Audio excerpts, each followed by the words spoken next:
விசுவாசத்தின் தகப்பன் ஆபிரகாமை ஆசீர்வதித்தவர் உங்களையும் ஆசீர்வதிப்பார்.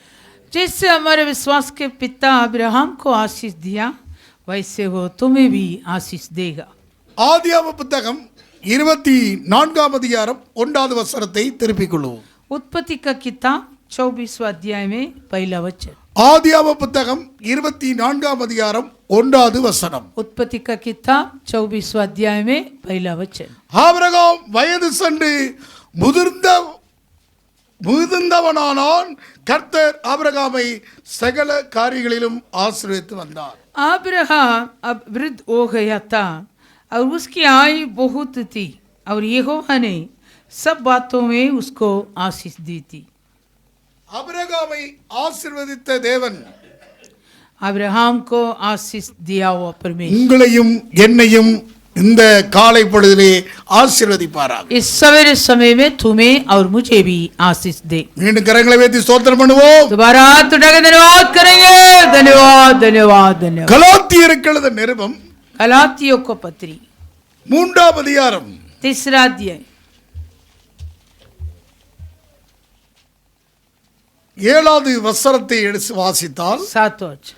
ஆகையால் விசுவாசம் மார்க்கத்தார் எவர்களோ அவர்களே ஆபிரகாமின் பிள்ளை என்று அறியீர்களாக. अतः ये जान लो कि जो विश्वास करने वाले हैं वही अब्राहम की संतान है. 9வது வசனம். 9 वचन. அந்தபடி விசுவாச மார்க்கத்தார் விசுவாசமுள்ள ஆபிரகாமுடனே ஆசீர்வதிக்கப்படுகிறார்கள். इसलिए जो विश्वास करने वाले हैं वो विश्वास से अब्राहम के साथ आशीष पाते हैं. ஆபிரகாமை போல விசுவாச மார்க்கத்தாராக உங்களை அழைத்த தேவன் உண்மையுள்ளவர், உங்களை ஆசீர்வதிப்பார். अब्राहम के जैसे जो विश्वास के मार्ग में तुम्हें बुलाया तुम्हें भी प्रभु आशीष करेगा. ஆபிரகாம் தேவனை விசுவாசித்தான் என்று 6வது வசனத்திலே வாசிக்கிறோம். और 6वें वचन में पढ़ रहा है अब्राहम परमेश्वर पर विश्वास किया அது அவனுக்கு நீதியாக எண்ணப்பட்டது. और यह उसके लिए धार्मिकता गिनी गई. ஒரே ஏக சுதன் ஏக புத்திரன் ஒரே குமாரன் ஈசாக்கை மோரியா பர்வதத்தில் பலி செலுத்தும்படியாக தேவன் அவனை தகன பலி செலுத்தும்படியாக கட்டளையிட்டார். परमेश्वर ने अब्राहम के लिए उनके एकलौते पुत्र प्रिय पुत्र इसहाक को ले जाकर मोरिया पर्वत में होम बलि चढ़ाने के लिए कहा था. ஆபிரகாம் அப்போதும் விசுவாசித்தான். तब भी अब्राहम विश्वास किया. 100 வயசுல கிடைச்ச பிள்ளை 100 उम्र में पाया हुआ पुत्र மறுக்கல. इनकार नहीं किया. அவர் என்ன சொன்னாரோ அப்படியே செய்துட்டான். परमेश्वर ने जो कहा वैसे ही किया. அதை யாக்கோபு நிருபம் 2ஆம் அதிகாரத்தில் விசேஷமாக சொல்லப்பட்டிருக்கிறது. याकूब का पत्री 2रा अध्याय. யாக்கோபு நிருபம் 2ஆம் அதிகாரம் 21வது வசனம். याकूब का पत्री 2रा अध्याय में 21 वचन. நம்முடைய பிதாவாகிய ஆபிரகாம் தன் குமாரன் ஈசாக்கை பலிபீடத்தின் மேல் செலுத்தின போது கிரியையினாலே அல்லவா நீதிமானாக்கப்பட்டான். जब हमारे पिता अब्राहम ने अपने पुत्र इसहाक को वेदी पर चढ़ाया तो क्या वह कार्मोक से धार्मिक न ठहरा था. விசுவாசமுடைய கிரியைகளோடு கூட முயற்சி செய்து கிரியையினாலே விசுவாசம் பூர்ணப்பட்டதுன்னு காண்கிறாயே. अतः तूने देख लिया कि विश्वास ने उसके कामों के साथ मिलकर प्रभाव डाला है और कर्मों से विश्वास सिद्ध हुआ. அந்தபடியே இங்கே கவனிக்க வேண்டும். விசுவாசமுடைய கிரியோடு கூட முயற்சி செய்து கிரியினாலே விசுவாசம் பூரணப்பட்டது என்று காண்கிறாயே. और पवित्र शास्त्र का यह वचन पूरा हुआ. अब्राहम ने परमेश्वर का विश्वास किया और ये उसके लिए धर्म गिना गया. அப்படியே ஆபிரகாம் தேவனை விசுவாசித்தான், அது அவனுக்கு நீதியாக எண்ணப்பட்டிருக்கிற வேத வாக்கியம் நிறைவேறிட்டு அவன் தேவனை சிநேகிதன் எண்ணப்பட்டான். और वह परमेश्वर का मित्र कहलाया. ஆபிரகாம் விசுவாசித்தான். अब्राहम विश्वास किया. ஆபிரகாமை சோதித்து பார்த்தார் தேவன். परमेश्वर अब्राहम को परख के देखा. புடமிட்டு பார்த்தார். उसको परख के देखा. ஆதியாகம புத்தகம் 22ஆம் அதிகாரத்தில் 1ஆம் வசனம் 2ஆம் வசனத்தில் வாசிக்க முடியும். उत्पत्ति का किताब 22वां अध्याय में पहला और दूसरा वचन. அங்கே ஆபிரகாமை குறித்து அவனை கூப்பிடுகிறார் சோதித்து பார்க்க. अब्राहम को परीक्षा दिया प्रभु बुला के. உன்னுடைய புத்திரன் ஏகசுதன் ஏககுமாரமாகிய நீ அவனை அழைத்து கொண்டு மோரியா தேசத்துக்கு போய் அங்கே நான் உனக்கு குறிக்கும் மலையில் மேல் அவனை தகன பலியாக செலுத்தன்னு तू சொன்னார். अपने पुत्र को अर्थात उसने एकलौते पुत्र इसहाक को जिससे तू प्रेम रखता है संग लेकर मोरिया देश में चला जा और वहां उसको एक पहाड़ के ऊपर जो मैं तुझे बताऊंगा होम बलि करके चढ़ा. 22ஆம் அதிகாரம் 16வது வசனத்துல और उत्पत्ति 22वां अध्याय 16 वचन में, நீ உன் புத்திரன் உன் ஏக சுதன் என்று பாராமல் அவனை ஒப்பு கொடுத்து இந்த காரியத்தை செய்தபடியினால் यहोवा की वाणी है कि मैं अपनी ही ये शपथ खाता हूँ कि तूने जो ये काम किया है कि अपने पुत्र वरन अपने एकलौते पुत्र को भी नहीं रख छोड़ा. நான் உன்னை ஆசீர்வதிக்கிறதை ஆசீர்வதித்து உன் சந்ததியை வானத்தின் நட்சத்திரங்களைப் போலவும் கடற்கரை மணலைப் போலவும் பெருக பண்ணுவேன் என்றும் உன் சந்ததியார் தங்கள் சத்துருக்களின் வாசல்களை சுதந்திரித்துக் கொள்வார்கள் என்றும் நீ என் சொல்லுக்கு கீழ்ப்படுத்தபடினால் உன் சந்ததி பூமியில் உள்ள சகல ஜாதிகளும் ஆசீர்வதிக்கப்படும் என்று உன் பேரில் ஆணையிட்டேன் என்று கர்த்தர் சொல்கிறார் என்றார். इस कारण मैं निश्चय तुझे आशीष दूंगा और निश्चय तेरे वंश को आकाश के तारागण और समुद्र के तीर की बालू की गिनकों के समान अनगिनत करूंगा और तेरा वंश अपने शत्रुओं के नगरों को अधिकारी होगा और पृथ्वी की सारी जातियां अपने को तेरे वंश के कारण धन्य मानेंगी क्योंकि तूने मेरी बात मानी है. ஆபிரகாம் விசுவாசித்தானது தேவநீதியாக எண்ணப்பட்டது. अब्राहम ने विश्वास किया, वो उनके लिए धर्मी गिना गया. தேவனிடத்திலிருந்து வார்த்தை வந்தது. परमेश्वर की ओर से वाणी आया. தேவன் தந்த அந்த பிள்ளை 100 வயசுல परमेश्वर ने दिया 100 उम्र में वो அவன் पुत्र. விசுவாசித்தான். अब्राहम विश्वास किया, முழு இதயத்தோடு விசுவாசிக்கிறான். सारी मन से विश्वास किया. தேவன் சொன்னபடி அப்படியே பலி செலுத்துகிறான். जैसे परमेश्वर ने कहा था वैसे बलि भी चढ़ाया. அந்த விசுவாசம் நீதியாக எண்ணப்பட்டது. उस विश्वास अब्राहम के लिए धर्मी गिना गया. அதைத்தான் எபிரேயர்களது நிருபம் விசுவாச பட்டியல 11ஆம் அதிகாரத்திலே வாசிக்கிறோம் 17வது வசனத்துல. इब्राहिम की पत्री 11 अध्याय में 11 वचन. மேலும் விசுவாசத்தினாலே ஆபிரகாம் தான் சோதிக்கப்பட்ட போது ஈசாக்கை பலியாக ஒப்பு கொடுத்தான். आमीन, हालेलुया. 17 विश्वास की से अब्राहम ने परख के जाने के समय में इसहाक को बलिदान चढ़ाया. இங்க பாருங்க 19வது வசனம் சொல்கிறது 19 தனக்கு ஒரே பேராகிய பலியாக ஒப்பு கொடுத்தான், மரித்தொருந்து அவனை பாவனையாக திரும்ப பெற்றுக்கொண்டான். क्योंकि उसने मान लिया कि परमेश्वर सामर्थ्य है कि उसे मारे हुओं में से जिलाए, अतः उन्हीं में से दृष्टांत की रीति पर वह उसे फिर मिला. இங்கே கவனிங்க, இயேசு சொன்னார் ஆபிரகாம் என்னை கண்டான் என்று சொல்லுகிறார். यीशु ने कहा अब्राहम मुझे देखा.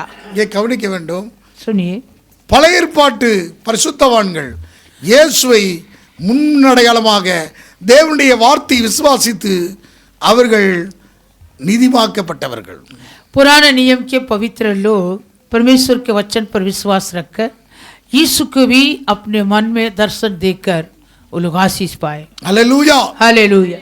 இங்கே கவனி, அந்த விசுவாச மார்க்கத்திலே தான் நாம வந்திருக்கிறோம். उस विश्वास के मार्ग में हम भी आए हैं. இயேசுவை மரித்தோரிலிருந்து எழுப்பின அந்த தேவன் மேல் விசுவாசம், जो यीशु को मरे हुए में से जिलाया उस परमेश्वर पर हमारा विश्वास. அந்த விசுவாச மார்க்கத்தார் எவர்களோ நாமும் अब्राहम संतति. आमीन. जो उस विश्वास के मार्ग में आता है वो भी अब्राहम के संतान है. ஆண்டவருடைய நாமத்துக்கு மகிமை உண்டாகட்டும். प्रभु की नाम की महिमा हो. அவரோடு கூட நாம் ஒவ்வொருவரும் ஆசீர்வதிக்கப்பட்டவர்கள். उस अब्राहम के साथ हम भी आशीष पाए हैं. ஆண்டவர் அதுதான் ஆபிரகாம் வயது சென்று முதிர் வயதானான், கர்த்தர் ஆபிரகாமை சகல காரியங்களையும் ஆசீர்வதித்தார். अब्राहम अब वृद्ध हो गया था और उसकी आयु बहुत थी और यहोवा ने सब बातों में उसको आशीष दी थी. 24:1 ஆபிரகாமை தேவன் ஆசீர்வதித்தார். उत्पत्ति 24 अध्याय 1 वचन में अब्राहम को परमेश्वर आशीष दिया. நம்முடைய பரிசுத்த வேதாகமத்துல हमारा पवित्र शास्त्र में முழு பைபிளையும் ஆபிரகாமுடைய பேர் 241 தடவை சொல்லப்பட்டிருக்கு. इस सारे शास्त्र में अब्राहम का नाम 241 बार लिखा है. 241 தடவை ஆபிரகாம் ஆபிரகாம் ஆபிரகாம் ஆபிரகாம் 241 बार अब्राहम अब्राहम करके लिखा है. புதிய ஏற்பாட்டுல பழைய ஏற்பாட்டுல 167 தடவையும் और पुराने नियम में 167 बार, புதிய ஏற்பாட்டுல 74 தடவையும் और नए नियम में 74 बार लिखा. இப்படி ஆபிரகாமுடைய பெயர் அதிகமாக சொல்லப்பட்டிருக்கு. वैसे अब्राहम के नाम शास्त्र में अधिक बार लिखा. 241 times Abraham names. 241 बार. ஆபிரகாம் அவ்வளவு ஒரு தேவனுக்கு ஒரு தாசனாக இருந்திருக்கிறார். अब्राहम परमेश्वर के लिए उतने बड़े दास था. ஆபிரகாமை தேவன் அழைக்கும் போது மகிமையின் தேவன் வெளிப்பட்டார். तब अब्राहम को परमेश्वर ने बुलाया, तब तेजोमय परमेश्वर प्रकट हुआ. ஆண்டவருடைய நாமத்துக்கு மகிமை உண்டாகட்டும். प्रभु के नाम की महिमा हो. மகிமையின் தேவன் வெளிப்பட்டார். तेजोमय परमेश्वर, உன்னத தேவன் வெளிப்பட்டார். और परम प्रधान ईश्वर प्रकट हुआ. சர்வவல்லமையுள்ள தேவன் வெளிப்பட்டார். सर्वशक्तिमान ईश्वर प्रकट हुआ. சதாகாலத்தின் தேவன் வெளிப்பட்டார். सनातन की ईश्वर प्रकट हुआ. என்னோடு கூட சேர்ந்து திருப்பிக் கொள்ளுங்கள். मेरे साथ तुम लोग भी वचन को निकालो. அப்போஸ்தலர் நடவடிக்கைகள் புத்தகம் प्रेरितों के किताब, அங்கே ஆபிரகாமை குறித்து சொல்லும்போது यहाँ अब्राहम के बारे में 7ஆம் அதிகாரத்தில் எடுத்துக்கொள்ளுங்கள். प्रेरितों के काम 7वां अध्याय 2வது வசனம். दूसरा वचन. அங்கே பிதாக்களை கேளுங்கள், நம்முடைய பிதாவாகிய ஆபிரகாம் காரானூரிலே குடியிருக்கிறதுக்கு முன்னமே மெசபோதாமியா நாட்டிலே இருக்கும்போது மகிமையின் தேவன் அவனுக்கு தரிசனமாய். हे भाइयों और पितरों, सुनो, हमारा पिता अब्राहम आरान में बसने से पहले जब मेसोपोटामिया में था तो तेजोमय परमेश्वर ने उसे दर्शन दिया. உன் தேசத்தையும் இனத்தையும் விட்டு புறப்பட்டு நான் உனக்கு காண்பிக்கும் தேசத்துக்கு வா என்றார். और उससे कहा, तू अपने देश और अपने कुटुंब से निकलकर उस देश में जा जिसे मैं तुझे दिखाऊंगा. அவன் அழைக்கப்படும் போது ஒரு அடி நிலம் கிடையாது. जब अब्राहम को परमेश्वर ने बुलाया तभी अब्राहम के लिए एक फीट जमीन नहीं था. 5வது வசனத்துல சொல்கிறாரு, அவனுக்கு வாக்கு பண்ணி அழைத்த தேவன் அங்க அவன் அழைக்கப்படும் போது ஒரு அடி நிலம் கிடையாது. 5 वचन में जो अब्राहम को परमेश्वर ने बुलाया तभी उसको पैर रखने के लिए भी जगह नहीं था. அவனுக்கு பிள்ளை கிடையாது. अब्राहम का संतान नहीं था. ஆனா உனக்கு பின்வரும் சந்ததிக்கு இதை சுதந்திரமாக தருவேன் என்று அவனுக்கு வாக்குத்தத்தம் பண்ணினார். लेकिन अब्राहम के लिए परमेश्वर ने ऐसे वादा दिया कि मैं तेरा और तेरे वंश को भी ये पूरे देश को दूंगा. பிள்ளையும் இல்ல, संतान भी नहीं, அவனுக்கு ஒரு அடி நிலம் இல்ல. और अब्राहम के लिए जमीन भी नहीं था. ஆனா இதை சுதந்திரமாக உனக்கு உன் சந்ததிக்கு தருவேன்னு சொல்கிறார். लेकिन परमेश्वर ने कहा, ये देश को मैं तेरा और तेरे वंश को दूंगा. இங்க கவனிங்க, இன்றைக்கு இஸ்ரவேல் தேசம் இருக்கு இல்லையா, आज का जो इस्राएल देश है, ஒரே ஆபிரகாமுடைய அந்த தலை எடுத்தா அவங்களுக்கு முதல்ல ஆபிரகாம். आमेन. उन लोगों के लिए सिर कौन है पहले? अब्राहम. யூதனும் ஆபிரகாமை ஏற்றுக்கொள்வான். यहूदी भी अब्राहम को मानता. யாரு இரண்டாவதாக யாரு? मुसलमान. கிறிஸ்தவனும் ஆபிரகாமு தான் வேறு. और मेसिका के लोग भी अब्राहम को मानता. முஸ்லிமும் ஆபிரகாம். और इस्लाम में भी अब्राहम को அவர்கள் இப்ராஹிம் சொல்வார்கள். वो लोग कहेंगे इब्राहिम. அதாவது 5ஆம் நூற்றாண்டுக்கு மேலே தான் இஸ்லாம் வந்துச்சு. और जो इस्लाम है वो धर्म 5वीं सेंचुरी में आया है. ஆண்டவருடைய நாமத்துக்கு மகிமை உண்டாவதாக. प्रभु की नाम की महिमा हो. 3 பேருமே அங்க சொந்தம் பாராட்டி கொண்டு இருக்கிறார்கள் அந்த இடத்தை. ये तीनों वो इस्राएल में ये जगह मुझे करके அவர் முற்பிதாக்களின் கல்லறைகள். वो बाप दादाओं के कब्रिस्तान. எங்களுக்கு சொந்தம். हमें वो कब्रिस्तान. ஆனால் நீங்கள் விசுவாச மார்க்கத்தார். लेकिन जो तुम विश्वास के मार्ग, விசுவாச மார்க்கத்தால் எவர்களோ जो कोई विश्वास के मार्ग में है, அவர்கள் ஆபிரகாமின் वो भी अब्राहम के संतान है. புறஜாதியான நானும் जो நீங்கள் अन्य जात में और तुम, நாம் ஆண்டவராகிய இயேசு கிறிஸ்துவின் மூலமாக हम प्रभु यीशु मसीह के द्वारा ஆபிரகாமுடைய வாக்குத்தத்தம் நமக்கும் हमें, जो சொந்தமாக்கப்பட்டது. अब्राहम पाया वो वादा हमें भी है. ஹல்லேலூயா. हालेलुया. உனக்கு உன் சந்ததியும் ஆசீர்வதிப்பேன் என்று சொன்னவர். परमेश्वर ने कहा, तेरा और तेरे वंश को मैं आशीष दूंगा. அந்த ஆசீர்வாதம் நமக்கு வைக்கப்பட்டிருக்கிறது. आमीन. वो आशीष हमारे लिए रखा இங்கே है. ஆபிரகாம் अब्राहम தேசத்தை விட்டு இனத்தை விட்டு நான் காண்பிக்கு தேசத்துக்கு போன அழைக்கப்பட்ட போது अब्राहम के लिए जो परमेश्वर ने बुलाया, तू अपने देश कुटुंब और घर सब कुछ छोड़ के मैं जो दिखाऊंगा उस देश पर चले जा. மகிமையின் தேவன் வெளிப்பட்டார். तब अब्राहम के लिए तेजो में परमेश्वर प्रकट हुआ. இரண்டாவதாக दूसरा, நீங்கள் வாசிக்கலாம் ஆதியாகம புத்தகம். उत्पत्ति का किताब ஆதியாகம புத்தகம் 14ஆம் அதிகாரம் 14 अध्याय. 18வது வசனத்தில் வாசித்தால், उत्पत्ति का किताब 14 अध्याय में 18 वचन. உன்னத தேவனுடைய ஆசாரியனாயிருந்த சாலமோனின் ராஜாவாகிய மெல்கிசேதேக்கு அப்புறம் திராட்சரசம் கொண்டு வந்து அவருடைய ஆசீர்வதித்திருக்கிறார். आमीन. तब सालेम के राजा मलकीसेदेक, जो परम प्रधान ईश्वर का याजक था, रोटी और दाख मधु लेकर आया. உன்னத தேவன் இவருக்கு வெளிப்பட்டிருக்கிறார். अब ये अब्राहम के लिए परम प्रधान ईश्वर प्रकट हुआ. மூன்றாவதாக तीसरा, 17வது அதிகாரத்தில் வாசித்தால் 17 अध्याय में சர்வ வல்லமுள்ள தேவன் வெளிப்பட்டார். सर्वशक्तिमान ईश्वर प्रकट हुआ। ஆபிரகாமுக்கு எல்சடாய் கூடிய நாமத்திலே சர்வ வல்லவர் வெளிப்பட்டார். अब्राहम के लिए एलशदाई नाम में सर्वशक्तिमान ईश्वर प्रकट हुआ। நான் சர்வ வல்லமுள்ள தேவன், मैं सर्वशक्तिमान ईश्वर हूँ, எல்சடாய். एलशदाई। அடுத்தது ஆதியாகம புத்தகம் उत्पत्ति का किताब எடுத்து வாசிக்கலாம். 21ஆம் அதிகாரம் 21वां अध्याय 33வது வசனத்துல 33वां वचन। சதா காலமுள்ள தேவனாகிய கர்த்தருடைய நாமத்தை அவிடத்தில் தொழுது கொண்டான். आमीन। अब्राहम उस जगह पर जो सनातन ईश्वर को प्रार्थना की, அதான் சதா காலத்தின் தேவன் அவனுக்கு வெளிப்பட்டிருக்கிறார். सनातन ईश्वर अब्राहम को प्रकट हुआ। 4 விதமாக இங்கே பார்க்கப்படுகிறது. वैसे हम 4 प्रकार का देख सकते हैं। ஆபிரகாமை உன்னத தேவன் வந்து ஆசீர்வதிக்கிறார். और इस अब्राहम को परम प्रधान ईश्वर आकर आशीष दिया। ஆபிரகாமுக்கு எதிர்கொண்டு ஒரு ஆசாரியன் வந்து अब्राहम के सामने एक याजक आया था। ஆதியாகம புத்தகம் 14ஆம் அதிகாரம் उत्पत्ति का किताब 14वां अध्याय 18வது வசனத்தை திருப்பிக் கொள்வோம். 18 वचन। ஆதியாகமம் 14ஆம் அதிகாரம் उत्पत्ति 14 अध्याय 18வது வசனம். 18 वचन। அன்றைய உன்னதமான தேவனுடைய ஆசானா இருந்த சாலமீன் ராஜாவாகிய மெல்கிசேதேக்கு அப்பமும் திராட்சரசமும் கொண்டு வந்து அவனை ஆசீர்வதித்து வானத்தையும் பூமியையும் உண்டாக்கின உன்னதமான தேவனுடைய ஆசீர்வாதம் ஆபிரகாமுக்கு உண்டாவதாக. तब सालेम का राजा मेलकिसेदेक जो परम प्रधान ईश्वर का याजक था, रोटी और दाखमधु ले आया और उसने अब्राहम को यह आशीर्वाद दिया, परम प्रधान ईश्वर की ओर से जो आकाश और पृथ्वी का अधिकारी है, तो धन्य हो। உன் சத்துருக்களை உன் கையில் ஒப்பு கொடுத்த உன்னதமான தேவனுக்கு ஸ்தோத்திரம் என்று சொன்னான்.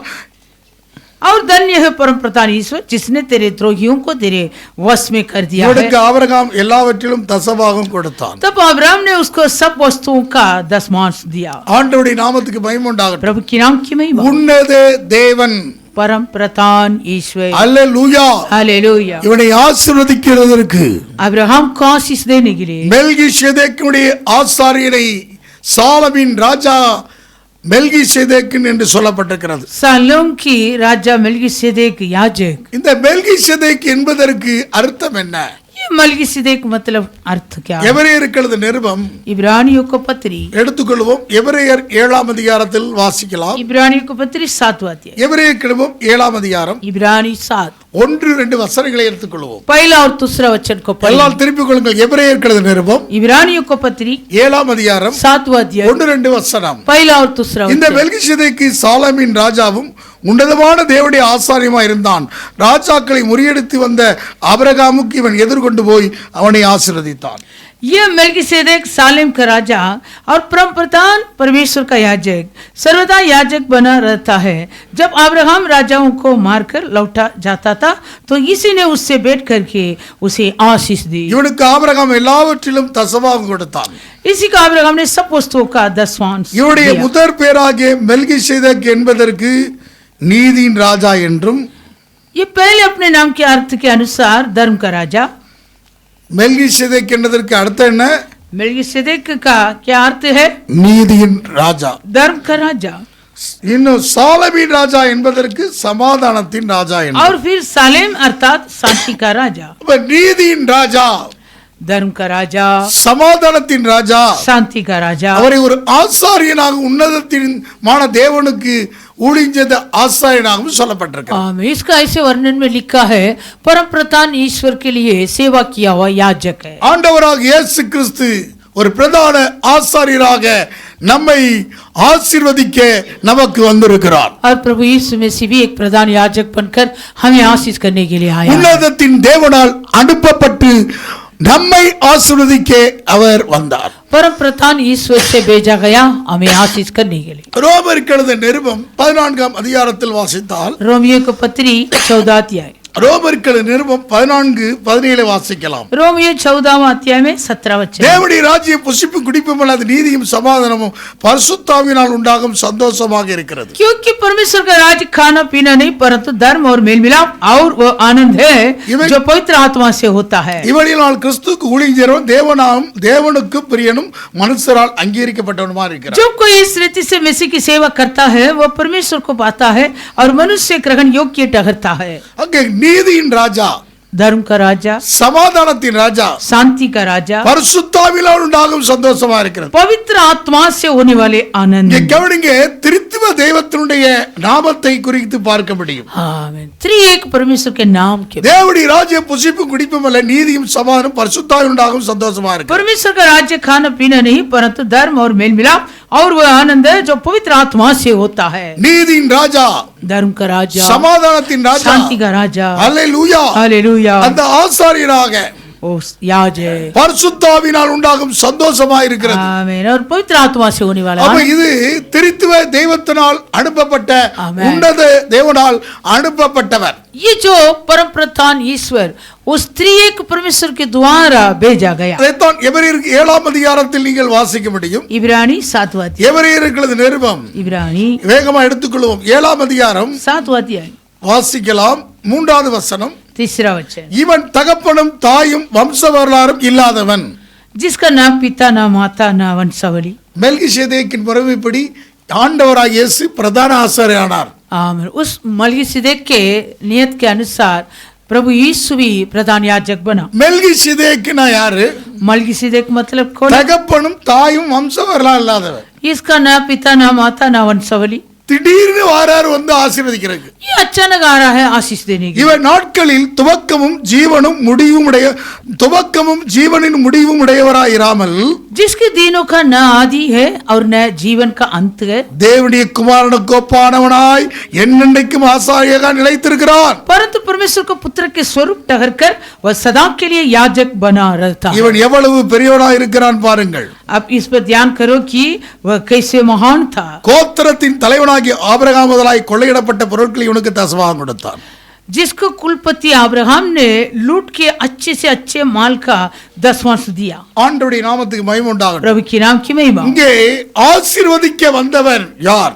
यहाँ आशीष देने के लिए आया वो कौन है? தேவனுடைய குமாரனுக்கு ஒப்படையாக சொல்லப்பட்டிருக்கிறது. ये परमेश्वर के पुत्र के वर्णन में लिखा. எபிரேயர் 6ஆம் அதிகாரம் 20வது வசனத்திலே வாசிக்கிறோம். इब्रानी 6वां अध्याय में 26. நமக்கு முன்னாடியாக இயேசு மெல்கிசேதேக்கின் முறைமைப்படி நித்திய பிரதான ஆசாரியராய் நமக்காக திரைக்குள் பிரவேசித்திருக்கிறார். आमीन, हालेलुया. எபிரேயர் 6:20. इब्रानी 6वां अध्याय 20वां वचन. जहाँ यीशु ने मेलकिसेदेक की रीति पर सदा काल का महायाजक बनकर हमारे लिए अगुवा के रूप में प्रवेश किया. தேவனுடைய குமாரனுக்கு ஒப்பான மெல்கிசேதேக்கை குறித்து சொல்லப்பட்டிருக்கிறது. परमेश्वर के पुत्र के वर्णन में मलकीसिदक ஆபிரகாமை ஆசீர்வதித்தவர், अब्राहम को आशीष किया. அதே தேவனால் அனுப்பப்பட்டவர் परमेश्वर से भेजा गया. இயேசுவும் உங்கள் ஒவ்வொருவரையும் Yes. ஆசீர்வதிப்பாராக. उस यीशु भी तुम सभी का आशीष दे. அல்லேலூயா. हालेलुया. எதிர்கொண்டு ஆசீர்வதித்தவர் वैसे अब्राहम के सामने आके आशीष உங்களையும் किया. எதிர்கொண்டு வந்து ஆசீர்வதிக்கிறவர் அவர். तुम्हारे भी सामने आके आशीष करेगा. உன்னத தேவனிடத்திலிருந்து எதிர்கொண்டு வந்து உங்களை ஆசீர்வதிப்பார். परम प्रधान ईश्वर के साथ से उतर के तुम्हें आशीष देगा. எப்படி அப்பமும் திராட்சரசமும் கொண்டு வந்து ஆசீர்வதித்தார். कैसे आशीष दिया? रोटी और ताकरस को ले आकर. ஆண்டவராகிய இயேசு கிறிஸ்து प्रभु यीशु मसीह பாடுபடுவதற்கு முன்பே दुख उठाने से पहले அவர் பாஸ்காவை புசிக்க மிகவும் ஆசையாக वो இருந்தார். फसह मनाने के लिए, खाने के लिए बहुत लालसा था. உங்களை ஆசீர்வதிக்கிறதற்காகத்தான் அவர் ஆசைப்படுகிறார். इसका मतलब यीशु तुम्हें आशीष करने चाहत करता है. லூக்காசன சுவிசேஷம் लूक का सुसमाचार எடுத்துக்கொள்ளுங்கள். 22ஆம் அதிகாரம் 22वां अध्याय வாசிக்கலாம்.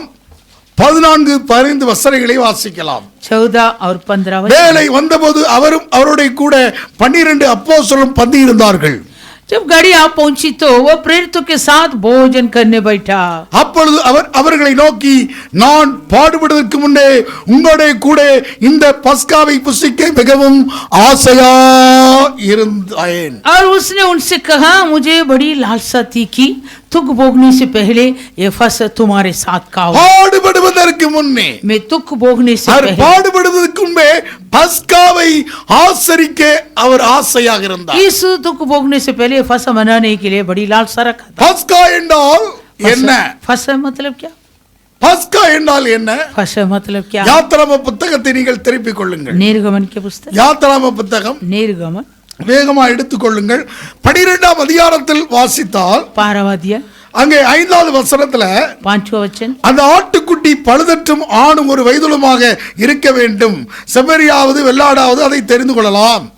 तुम्हारा मेमना निर्दोष और 1 वर्ष का नर हो और उसे चाहे भेड़ों में से लेना चाहिए. ஒரு ஆடு பலியிடப்படுகிறது. एक भेड़ को बलि चढ़ाता. எகிப்திலே முதற் பேரானவரை எல்லாம் சங்காரம் பண்ணுவதற்கு தேவன் தூதனை அனுப்புகிறார். परमेश्वर ने अपने वरिष्ठों को भेजा था कि वो मिस्र देश में सारे पहिलौठों को नष्ट करने के लिए. எல்லா வீடுகளிலும் துக்க செய்தி, सारे घराने से दुख का समय, எல்லா வீடுகளிலும் மரணம், सारे घर के अंदर मरण आया. ஆனால் परंतु இந்த ஆட்டுக்குட்டியுடைய ரத்தம் தடவப்பட்ட வீட்டிலே जिस घर पे ये मेमना का लहू लगाया था வாசலின் மேல் சட்டத்திலும் और दरवाजा के चौखट में வாசலின் நிலைக்காலிலும் और चौखट के सिरे पर ரத்தம் தெளிக்கப்படுகிறது, दोनों अलंगों पर ये लहू ரத்தம் को देखा, தடவப்படுகிறது. ये लहू को लगा था. ஆண்டவருடைய நாமத்துக்கு மகிமை प्रभु உண்டாகட்டும். की नाम की महिमा. இது இங்கே வாசிக்கும் 13வது வசனத்திலே வாசிக்கிறோம். 13 वचन में வாசிக்கலாம். पढ़ेंगे. நீங்கள் இருக்கு வீடுகளில் அந்த இரத்தம் உங்களுக்கு அடையாளமாக இருக்கும், அந்த இரத்தத்தை நான் கண்டு உங்களை கடந்து போவேன், நான் எகிப்து தேசத்தை அழிக்கும் போது அழிக்கும் வாதை உங்களுக்குள்ளே வராதிருக்கும். और जिन घरों में तुम रहोगे उन पर वह लहू तुम्हारे लिए चिन्ह टकरेगा, अर्थात मैं उस लहू को देखकर तुमको छोड़ जाऊंगा, और जब मैं मिस्र देश के लोगों को मारूंगा तब विपत्ति तुम पर न पड़ेगी और तुम नष्ट न होगी. யாத்திராகமம் 12ஆம் அதிகாரம் 22வது வசனத்திலே வாசிக்கிறோம். और निर्गमन की पुस्तक 12वां अध्याय में 25वां वचन, அந்த இரத்தம் வாசலின் நிலைக்காலின் மேல் சட்டத்திலும் வாசலின் நிலைக்கால் இரண்டிலும் தெளிக்கப்படுகிறது.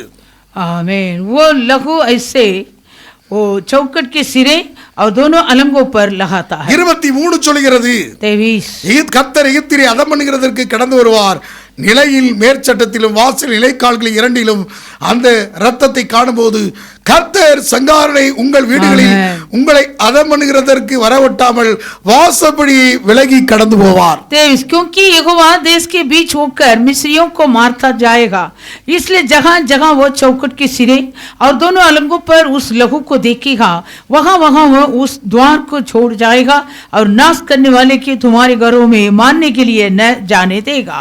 எகிப்திலே ஒரே கூக்குரல், और मिस्र देश पूरा रोने का आवाज, மரண ஓலம். ओ मृत्यु का रोना. 29வது வசனத்தை வாசிக்கிறோம். 29वां वचन, நடுராத்திலே சிங்காசனத்தின் மேல் வீட்டிற்கு பார்வோனுடைய தலைப்பிள்ளை முதல் காவல் கிடங்கில் இருக்கிற சிறைப்பட்டவனின் தலைப்பிள்ளை வரைக்கும் எகிப்து தேசத்தில் இருந்த முதற் பேரா அனைத்தும் மிருகஜீவன்கள் தலையிட்டு அனைத்து கர்த்தர் அளித்தார். ऐसे हुआ कि आधी रात को यहोवा ने मिस्र देश में सिंहासन पर विराजने वाली फिरौन से लेकर गड्ढे में पड़े हुए बंधुए तक सबके पहले लोटा का वरण पशुओं तक के सब पहले लोटा को मार அப்பொழுது डाला. பார்வோன் அவனுடைய சகல ஊழியக்காரர் எகிப்தியர் யாவரும் ராத்திரியிலே எழுந்திருந்தார்கள், மகா கூக்குரல் எகிப்திலே உண்டாயிற்று, சாவில்லாத ஒரு வீடும் இருந்ததில்லை. और फिरौन रात की को उठ बैठा और उसके सब कर्मचारी वरन सारे मिस्री उठे और मिस्र में बड़ा हाहाकार मचा, क्योंकि एक भी ऐसे घर न था जिसमें कोई मरा ना हो. எல்லா வீட்டிலையும் மரண ஓலம், மரண கூக்குரல். सारी घर के अंदर मरण के रोना. ஆனால் परंतु இந்த பஸ்கா ஆட்டுக்குட்டி பழுதற்ற பலியாக அந்த வாசலின் மேல் சட்டத்திலும் நிலைக்காலிலும் தடப்பட்ட அந்த வீட்டை கடந்து சென்று விட்டார்கள். परंतु जो चौखट के सिरे पर और दोनों अलंगों पर वो मेमने को लहू लगाया था, वो घर को देखकर वो नष्ट करने वाले फरिश्ते वो छोड़ के चला இதுதான் गया. அடையாளம். यही चिन्ह है. பஸ்கா என்றால் என்ன? फसा मतलब क्या? கடந்து சென்று விடுதல். पास ओवर. அதை பார்த்து தான் கடந்து சென்ற பஸ்கா. मैं फंसे वो लहू को देखे वो चला गया. அதாவது ஒரிஜினலா அந்த இப்ரேன பாஷையில பேசுற பெஷா, பெஷா. और ओरिजिनल इब्रानी शब्द में फेशा. எப்படி சொல்லணும்? பெஷா. पेशा. அந்த பெஷா என்றால் वो फेशा मतलब அதாவது தாக்காமல் விட்டு விடுதல். आमीन. मारता नहीं, मारा बिना छोड़ दे. இதுக்கு பல அர்த்தம் சொல்லுது. கடந்து சென்று விடுதல், और पास ओवर छोड़ के चले जाता. தாக்காமல் விட்டு விடுதல், और मारता नहीं छोड़ देता. தாவி குதித்து கடந்து போவதல். दावीद दावा करके चले जाता। ஹல்லேலூயா. हालेलुया।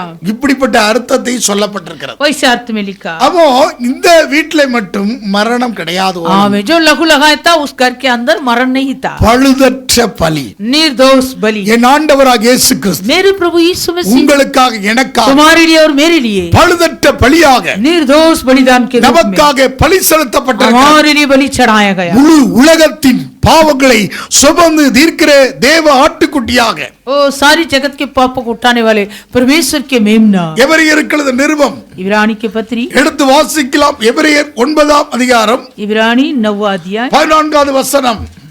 14 वचन। நித்திய ஆவினாலே நம்மை தாமே பழுதற்ற பலியாக தேவனுக்கு ஒப்பு கொடுத்த கிறிஸ்துடைய ரத்தம் ஜீவனுள்ள தேவனுக்கு ஊழியம் செய்வதற்கு உங்கள் மனசாட்சி செத்த கிரியைகளை சுத்திகரிப்பது எவ்வளவு நிச்சயம்.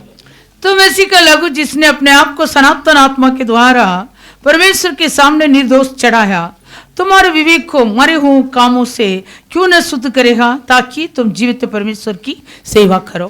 பழுதற்ற பலி, निर्दोष बलि। உனக்கு ஒரு பழுதற்ற பலி இந்த பூமியிலே கொடுக்கப்பட்டிருக்கிறது. तुम्हारे लिए इस पृथ्वी में एक निर्दोष बलि चढ़ाया। ஹல்லேலூயா. हालेलुया। பழுதற்ற பலி, निर्दोष बलि அது யார்? वो कौन है? இயேசு கிறிஸ்து. यीशु मसीह। எபிரேயர் 7ஆம் அதிகாரம் इब्रानी 7वां अध्याय 26வது வசனம் சொல்கிறது. 26 वचन। அவர் யார்? பரிசுத்தர், वो कौन है? पवित्र, குற்றமற்றவர், निष्कपट, மாசில்லாதவர், निर्मल, பாவிகளுக்கு இலகினவர், पापियों से अलग, வானங்களெல்லாம் உயர்ந்தவருமாகிய. स्वर्ग से भी ऊंचा किया இங்க हुआ। பாருங்க, 5 காரியம் சொல்லப்பட்டிருக்குங்க. 5 प्रकार का। அவர் யார்? பரிசுத்தர். वो कौन है? पवित्र, அவர் யார்? குற்றமற்றவர், निष्कपट, மாசில்லாதவர், निर्मल, பாவிகளுக்கு இலகினவர், पापियों से अलग, வானங்களெல்லாம் स्वर्ग உயர்ந்தவருமாகிய. से भी ऊंचा किया हुआ। உலவான பிரதான ஆசாரியர் நமக்கு ஏற்றவரா இருக்கிறார். ऐसे ही महायाजक हमारा योग्य है। இங்க கவனிங்க, सुनिए, நமக்கு ஒரு பழுதற்றவர், हमारे लिए एक निर्दोष, பழுதற்ற ஒரு பலி एक செலுத்தப்பட்டிருக்கிறது. निर्दोष बलि चढ़ाया गया। அல்லேலூயா. हालेलुया। ஒரு பழுதற்ற பலி. निर्दोष बलि। பாடுபடுவதற்கு முன்னே इस दुख को भोगने से पहले இயேசு பஸ்காவை ஆசரிக்க மிகவும் ஆசையா இருந்தார். फसह मनाने के लिए बहुत लालसा था। என்ன சொல்லுது? பாஸ்காவை ஆசரிக்கிறதற்கு दुख भोगने மிகவும் ஆசையா இருந்தார். मैं दुख भोगने से पहले ये फसह मनाने के लिए बहुत लालसा था। தன் பலியாக பழுதற்ற பலியாக ஆக போறதுக்கு முன்பாக यीशु अपने आप को वो निर्दोष बलि के रूप में चढ़ाने से पहले முழு உலகத்திற்காக ஒரு ஆடு பழுதற்ற பலி செலுத்த. सारे जगत के लिए एक मेमना निर्दोष बलि चढ़ाना। அவர் யார்? वो कौन है? குற்றமற்றவர், वो निष्कपट, மாசற்றவர், वो निर्मल है, பாவிகளுக்கு விலகினவர், पापियों से अलग है, அவர் மாசில்லாதவர், वो निर्मल है, வானங்களெல்லாம் உயர்ந்தவர், आकाश से भी ऊंचे की हुई, அவர்தான் பழுதற்றவர். ओ ही निष्कपट। அல்லேலூயா. हालेलुया। மரியாளுக்கும் யோசேப்புக்கும் நியமிக்கப்பட்டிருக்கையில் जो मरियम और यूसुफ दोनों को मंगनी करके रखा था, 2 பேர் கூடி வருவனே वो दोनों इकट्ठे होने से पहले பரிசுத்தாவியினால் पवित्र आत्मा से गर्भवती हुई। ஆகவே இயேசுதான் பரிசுத்தர், इसलिए यीशु ही पवित्र, இயேசுதான் குற்றமற்றவர், यीशु ही निष्कपट, இயேசுதான் यीशु மாசில்லாதவர், ही निर्मल, இயேசுதான் பாவிகளுக்கு விலகினவர், यीशु ही पापियों से अलग, இயேசுதான் வானங்களெல்லாம் यीशु உயர்ந்தவர். ही आकाश से भी அந்த ऊंचे की இயேசு हुई। उस यीशु நான் பாடுபடுவதற்கு முன்னே दुख भोगने से पहले பஸ்காவை ஆசரிக்க फसह मनाने के लिए மிகவும் बहुत ஆசையா लालसा था। தன்னை நம்மை பழியாருக்கு முன்பாக अपने आप को बलि चढ़ाने से पहले இதை செய்து காண்பித்தார். ये विषय को नमूना दिखाया, ஆயத்தப்படுத்தி तैयार करके என்னுடைய சரீரத்தையும் मेरी शरीर என்னுடைய को ரத்தத்தையும் और मेरे लहू को பானம் பண்ணுங்கள் என்று तुम खाने का और पीने का। இதை செய்து காண்பித்தார். वैसे यीशु அதைத்தான் नमूना லூக்கா 22ஆம் அதிகாரத்துல वो ये லூக்கா 22:15 இருந்து வாசித்தா இருக்கிறது. लूका 22वां अध्याय 15 वचन இங்க से। கவனிங்க, லூக்கா சுவிசேஷம் 22ஆம் அதிகாரம் 15ஆம் வசனத்துல வாசித்தா लूका सुसमाचार 22वां अध्याय में 15 அவருடைய ஆசையா இருந்தவர் वैसे बड़ी लालसा में था। அங்கே வாசிக்க முடியாது, அப்பத்தையும் அவருடைய ரத்தத்தையும் அது பானமாக அவருக்கு புதிய உடன்படிக்கையாக இருக்கிறது என்று கொடுத்தார். आमीन। वो ऐसे अपने मांस और लहू को ये नए वाचा करके दिया है। இது எதற்காக? ये क्यों? அல்லேலூயா. हालेलुया। எதற்காக? क्यों? ஒரு பெரிய ஒரு கரையம் செலுத்த போகிறார். आमीन। एक बड़ा दाम चुकाने वाला था। இந்த பெரிய கரையம் वो बड़े दाम। அல்லேலூயா. हालेलुया। தேவன்தான் எதற்கு பெரிய அந்த கரையத்திற்கு இந்த பூமியில கரையம் செலுத்தி இருக்கிறார் மனுக்குலத்திற்காக. परमेश्वर ने इस जगत में सारे मानव जात के लिए दाम चुकाया।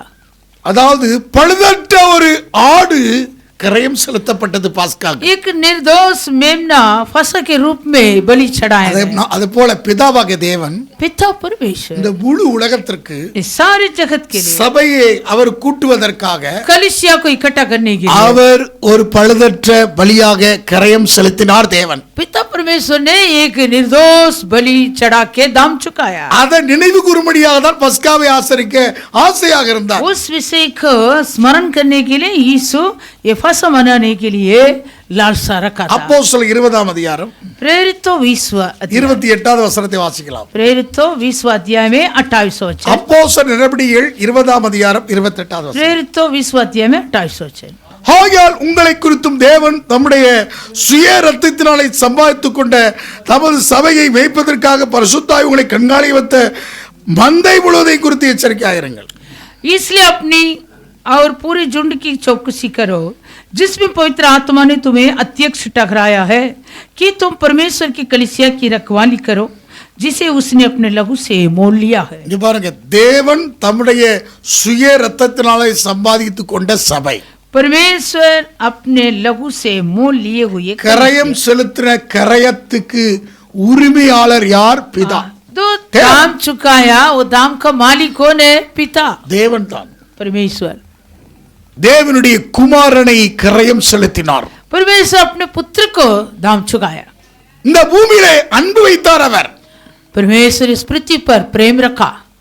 அதனாலதான் யோவான் 3:16 சொல்கிறார், தேவன் தம்முடைய ஒரே பேர குமாரனை விசுவாசிக்க எவனோ அவன் கெட்டு போமல் நித்திய ஜீவனை அடையும்படி இவ்வளவாய் உலகத்தில் அன்பு கூர்ந்தார். यूहन्ना 3 अध्याय 16 वचन। क्योंकि परमेश्वर ने जगत से ऐसे प्रेम रखा कि उसने अपने एकलौते पुत्र दे दिया ताकि जो कोई उस पर विश्वास करे वह नष्ट न हो परंतु अनंत जीवन पाए। யோவான் 3:16 இப்படியாக சொல்லப்பட்டிருக்கிறது, அவர் நம்மை அவ்வளவாக அன்பு செய்தார். आमेन। यूहन्ना 3:16 में से लिखा, परमेश्वर ने जगत से ऐसे प्रेम रखा। அந்த ஆக்கின தண்டையை இருந்து மீட்டுக் கொள்வதற்காக. आमेन। वो दंड की आज्ञा से हमें छुड़ाने की। ஆகவே தேவன் செய்த கரையம், इसलिए परमेश्वर किया हुआ யார கரையம் செலுத்துகிறாரு? कौन ऐसे दाम चुकाया? சொந்த குமாரன் பாராமல் वो अपने एकलौते पुत्र को, அவருடைய குமாரனையே தந்தார் என்று சொன்னால், आमेन, परमेश्वर ने अपने पुत्र को जगत में दे மற்ற दिया। எல்லாவற்றையும் உங்களுக்கு அருளாது இருக்கிறது எப்படி?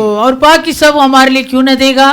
சொந்த குமாரன் பாராமல் அவரையே ஒரு கரையம் இந்த பூமியிலே தந்திருக்கிறார். वो अपने एकलौते पुत्र को नहीं रख छोड़ा, इस जगत के लिए दे दिया। அதுக்கு தான் ஆங்கிலத்துல ransom என்று சொல்லப்படுகிறது. इसलिए अंग्रेज में रैंसम, RANSO, ransom என்றால் ஈடு மீட்கும் பொருள். रैंसम मतलब छुड़ाने वाले। உன்னை ஈடா இந்த பூமியில உன்னை மீட்டுக் கொள்வதற்கு ஒரு ஈடாக इस जगत में तुम्हें छुड़ाने के लिए एक चीज है। அல்லேலூயா, हालेलुया। அன்மோல் சீஸ், அதாவது வானத்தையும் பூமியை உண்டாக்குன தேவன் அவருடைய சொந்த குமாரனையே தந்து ஈடாக தந்து அன்பு செய்ததுக்கு பேர் தான் ransom. आमेन। जो आकाश और पृथ्वी का करता अपने एकलौते पुत्र को ऐसे बलिदान के रूप में दिया, அதனால் சொல்லுது மீட்கும் பொருளாக என்று சொல்லு. वो एक छुड़ाने वाले अनमोल चीज है। நிருபத்துல சொல்றார் மீட்கும் பொருளாக. आमेन।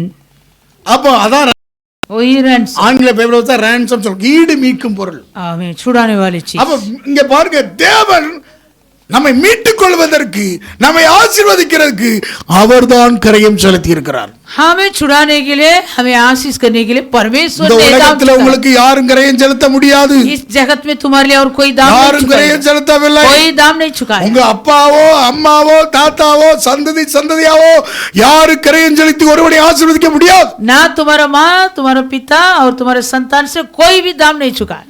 ஆதியில இருந்து வந்து கொண்டிருக்கிறது பாவமும் சாபமும். शुरुआत से लेकर आता पाप और पाप के कारण शाप। அதுல இருந்து ஆக்கினை இருந்து மீட்டுக் கொள்ள उस दंड के आज्ञा से छुड़ाने தேவன் கரையம் செலுத்தினார். परमेश्वर ने दाम चुकाया। அதனாலதான் பாடுபடுவதற்கும்பாக பாஸ்காவை ஆசரிக்க ஆசையாக இருந்தார். इसलिए यीशु दुख भोगने से पहले फसह मनाने बड़े लालसा रखा था. தன்னுடைய சரீரத்தை இரத்தத்தையும் பானமாக தந்து புதிய உடன்படிக்கைன்னு சொல்லுகிறார். अपने शरीर और लहू को देखकर वो कहता है ये नए वाचा, புதிய உடன்படிக்கையின் அடையாளம், ये नए वाचा के चिन्ह है. ஆண்டவராகிய இயேசு கிறிஸ்து प्रभु यीशु मसीह பஸ்காவாக பலியிடப்பட்டிருக்கிறார். फसह के रूप में बलिदान हुआ. அந்த கரையம், उस दाम, விலையேறுந்த கரையம், उस चुड़ौती के दाम, ஹல்லேலூயா, हालेलुया, அந்த கரையம் उस चुड़ौती के உங்க दाम வீட்டில் உங்களுக்கு தடவப்பட்டிருக்கிறதா? तुम्हारे लिए लगाया क्या?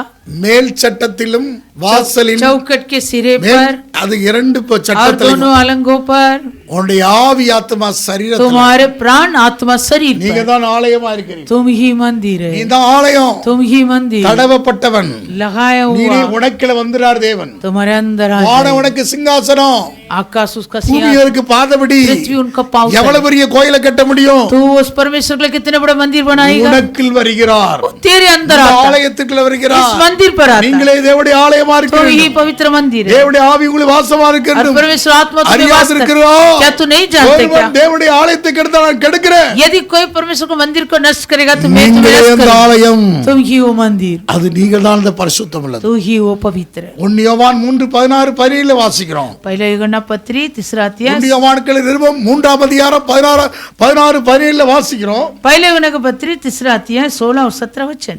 நீங்களே தேவனுடைய ஆலயமா இருக்கிறது, தேவனுடைய ஆவி உங்களுக்கு வாசமா இருக்கிறது அறியாது இருக்கிறீர்களா? आमीन. क्या तुम नहीं जानते कि तुम परमेश्वर का मंदिर है और परमेश्वर का आत्मा तुम्हें वास ஒருவன் करता है? தேவனுடைய ஆலயத்தை கெடுத்தா நான் கெடுக்கிறேன். நீங்களே அந்த ஆலயமா இருக்கிறது. இந்த ஆலயம் பரிசுத்தமுள்ளதாக இருக்கிறது. आमीन. यदि कोई वो मंदिर को नष्ट करेगा तो मैं तुम्हें नष्ट करूंगा और वो मंदिर तुम पवित्र भी हो. பாருங்க, தேவன் உனக்குள் வந்து உன்னை ஆசீர்வதிக்க முடியாது. परमेश्वर तेरे अंदर आकर तुझे आशीष करने के लिए, அதாவது நீங்க தான் ஆலயம். तुम ये मंदिर है. மனுஷனுக்குள்ள என்னதான் இருக்கு? ஆவி, ஆத்மா, சரீரம். और मनुष्य के अंदर क्या है? प्राण, आत्मा, शरीर. அங்கே அந்த வீட்டுல மேல் சட்டத்திலும் நிலைக்காலிலும் தடவப்பட்டது போல जैसे वहां वो घराने के चौखट के सिरे पर और दोनों अलंगों पर लगाया था लहू को, वैसे ஆவி, ஆத்மா, சரீரத்திலே இயேசு கிறிஸ்துவின் ரத்தம் தடவப்பட வேண்டும். हमारे प्राण, आत्मा, शरीर में यीशु मसीह के लहू को लगाना. அதை பார்த்து उसको देखकर, அந்த பார்த்து उस विषय को देखकर, எபிரேயர் 3:6 சொல்லுது நாமே வீடுன்னு சொல்கிறார். इब्रानी तीसरा अध्याय छठवां वचन कहता हमें घर है. எபிரேயர் 3:6 வாசித்தா நாம் தான் வீடு. इब्रानी तीसरा छठवां में लिखा है घर हम है. இதான் வீடு. यही घर. வீடுனா எது? முதல்ல घर मतलब पहले क्या இந்த है? வீட்டுக்குள்ள இருந்தாதான் தேவ வீட்டுக்குள்ள வருவார். आमीन, हालेलुया. तू घर के अंदर रहेगा तो परमेश्वर घर के अंदर आएगा. ஹல்லேலூயா. हालेलुया. இந்த வீட்டுக்குள்ள வந்தாதான் அவர் அங்க வருவார். इस घर के अंदर आएगा तो वो उधर भी आएगा, அல்லது எங்க போனாலும் வரமாட்டார். नहीं तो किधर भी वो नहीं आता. ஆலயம் விட்டு ஆலயம், வீடு விட்டு வீடு கூடுவார்னாலும் வரமாட்டார். आमीन. ऐसे घर से एक घर से दूसरे घर ऐसे टटोलने में भी नहीं आता. முதல்ல இந்த வீட்டுக்கு வரணும். पहले इस घर के अंदर आना. ஹல்லேலூயா. हालेलुया. ரத்தம் தடவப்பட்ட போது लहू लगाएगा तू. இந்த உலகத்திலே நடக்கக்கூடிய வாதை, जो कुछ इस संसार में होता है वो பாதாளத்தின் வாசல்கள் अधोल के पाठ है, சபையை மேற்கொள்ளவே முடியாது. कलीसिया को प्रफुल्ल नहीं कर. ஹல்லேலூயா. हालेलुया. அப்ப அவர் உன்னை ஆசீர்வதிக்கிறவர். वो तुम्हें आशीष देने वाला. அப்ப கிரயம் செலுத்தப்பட்டிருக்கிறது. दाम चुकाया. பாஸ்காவை ஆசரிக்க ஆசையா இருந்தது. फसह मनाने लालसा रखा. மிகவும் ஆசையா இருந்தது. बहुत लालसा था. அதாவது பழுதற்ற பலி. एक निर्दोष बलि. பாஸ்கா என்றால் என்ன? फसह मतलब क्या? ஒரு பழுதில்லாத பலியாக निर्दोष बलि. தன்னை கொடுத்து अपने आप को देकर என்னுடைய சரீரத்தையும் मेरे அவருடைய ये ரத்தத்தையும் मांस பலியாக பானம் பண்ண தந்தார். बलि के रूप में दिया है. ஆண்டவருடைய நாமத்துக்கு மகிமை प्रभु के உண்டாகட்டும். नाम की महिमा हो. அப்ப இப்படிப்பட்ட ஒரு பலி वैसे एक बलि தேவன் நமக்கு கரையம் செலுத்தி இருக்கிறார். परमेश्वर हमारे लिए दाम चुकाया. நாம் கரையத்துக்கு கொல்லப்பட்டிருக்கிறோம். हमें दाम देकर मोल लिया. எடுத்து வாசிக்கலாம். पढ़ेंगे 1 கொரிந்தியர்கள் நிருபம் 6ஆம் அதிகாரம் पहले कुरिन्थियों 6वां अध्याय. வாசிக்கலாம். 1 கொரிந்தியர் 6ஆம் அதிகாரம் 19வது வசனம். पहले कुरिन्थियों 6वां अध्याय में 19 वचन. உங்கள் சரீரமானது நீங்கள் தேவனாலே பெற்றும் உங்களில் தங்கியும் இருக்கிற பரிசுத்தாவினுடைய ஆலயமாக இருக்கிறது என்றும் நீங்கள் உங்களுடையவர்கள் அல்லவென்றும் அறியீர்களா? क्या तुम नहीं जानते कि तुम्हारी देह पवित्र आत्मा का मंदिर है और जो तुम्हें बसा हुआ है और तुम्हें परमेश्वर की ओर से मिला है और तुम अपने नहीं हो. அடுத்த வசனத்தை வாசிக்க. इस वचन. கரையத்துக்கு கொல்லப்பட்டீர்களே. क्योंकि ये दाम देकर मोल लिए गए हो। ஆகையால் தேவனுடையவர்களாகிய உங்கள் சரீரத்தினாலும் உங்கள் ஆவியினாலும் தேவனை மகிமைப்படுத்துங்க. इसलिए अपने देह के द्वारा परमेश्वर की महिमा करो। கரையத்துக்கு வாங்கி இருக்கிறார். दाम देकर मोल लिया, ஒரு கரையம் செலுத்தப்பட்டிருக்கு. हमें हमारे लिए दाम चुकाया। கரையம் செலுத்துறது யாரு? कौन दाम चुकाया?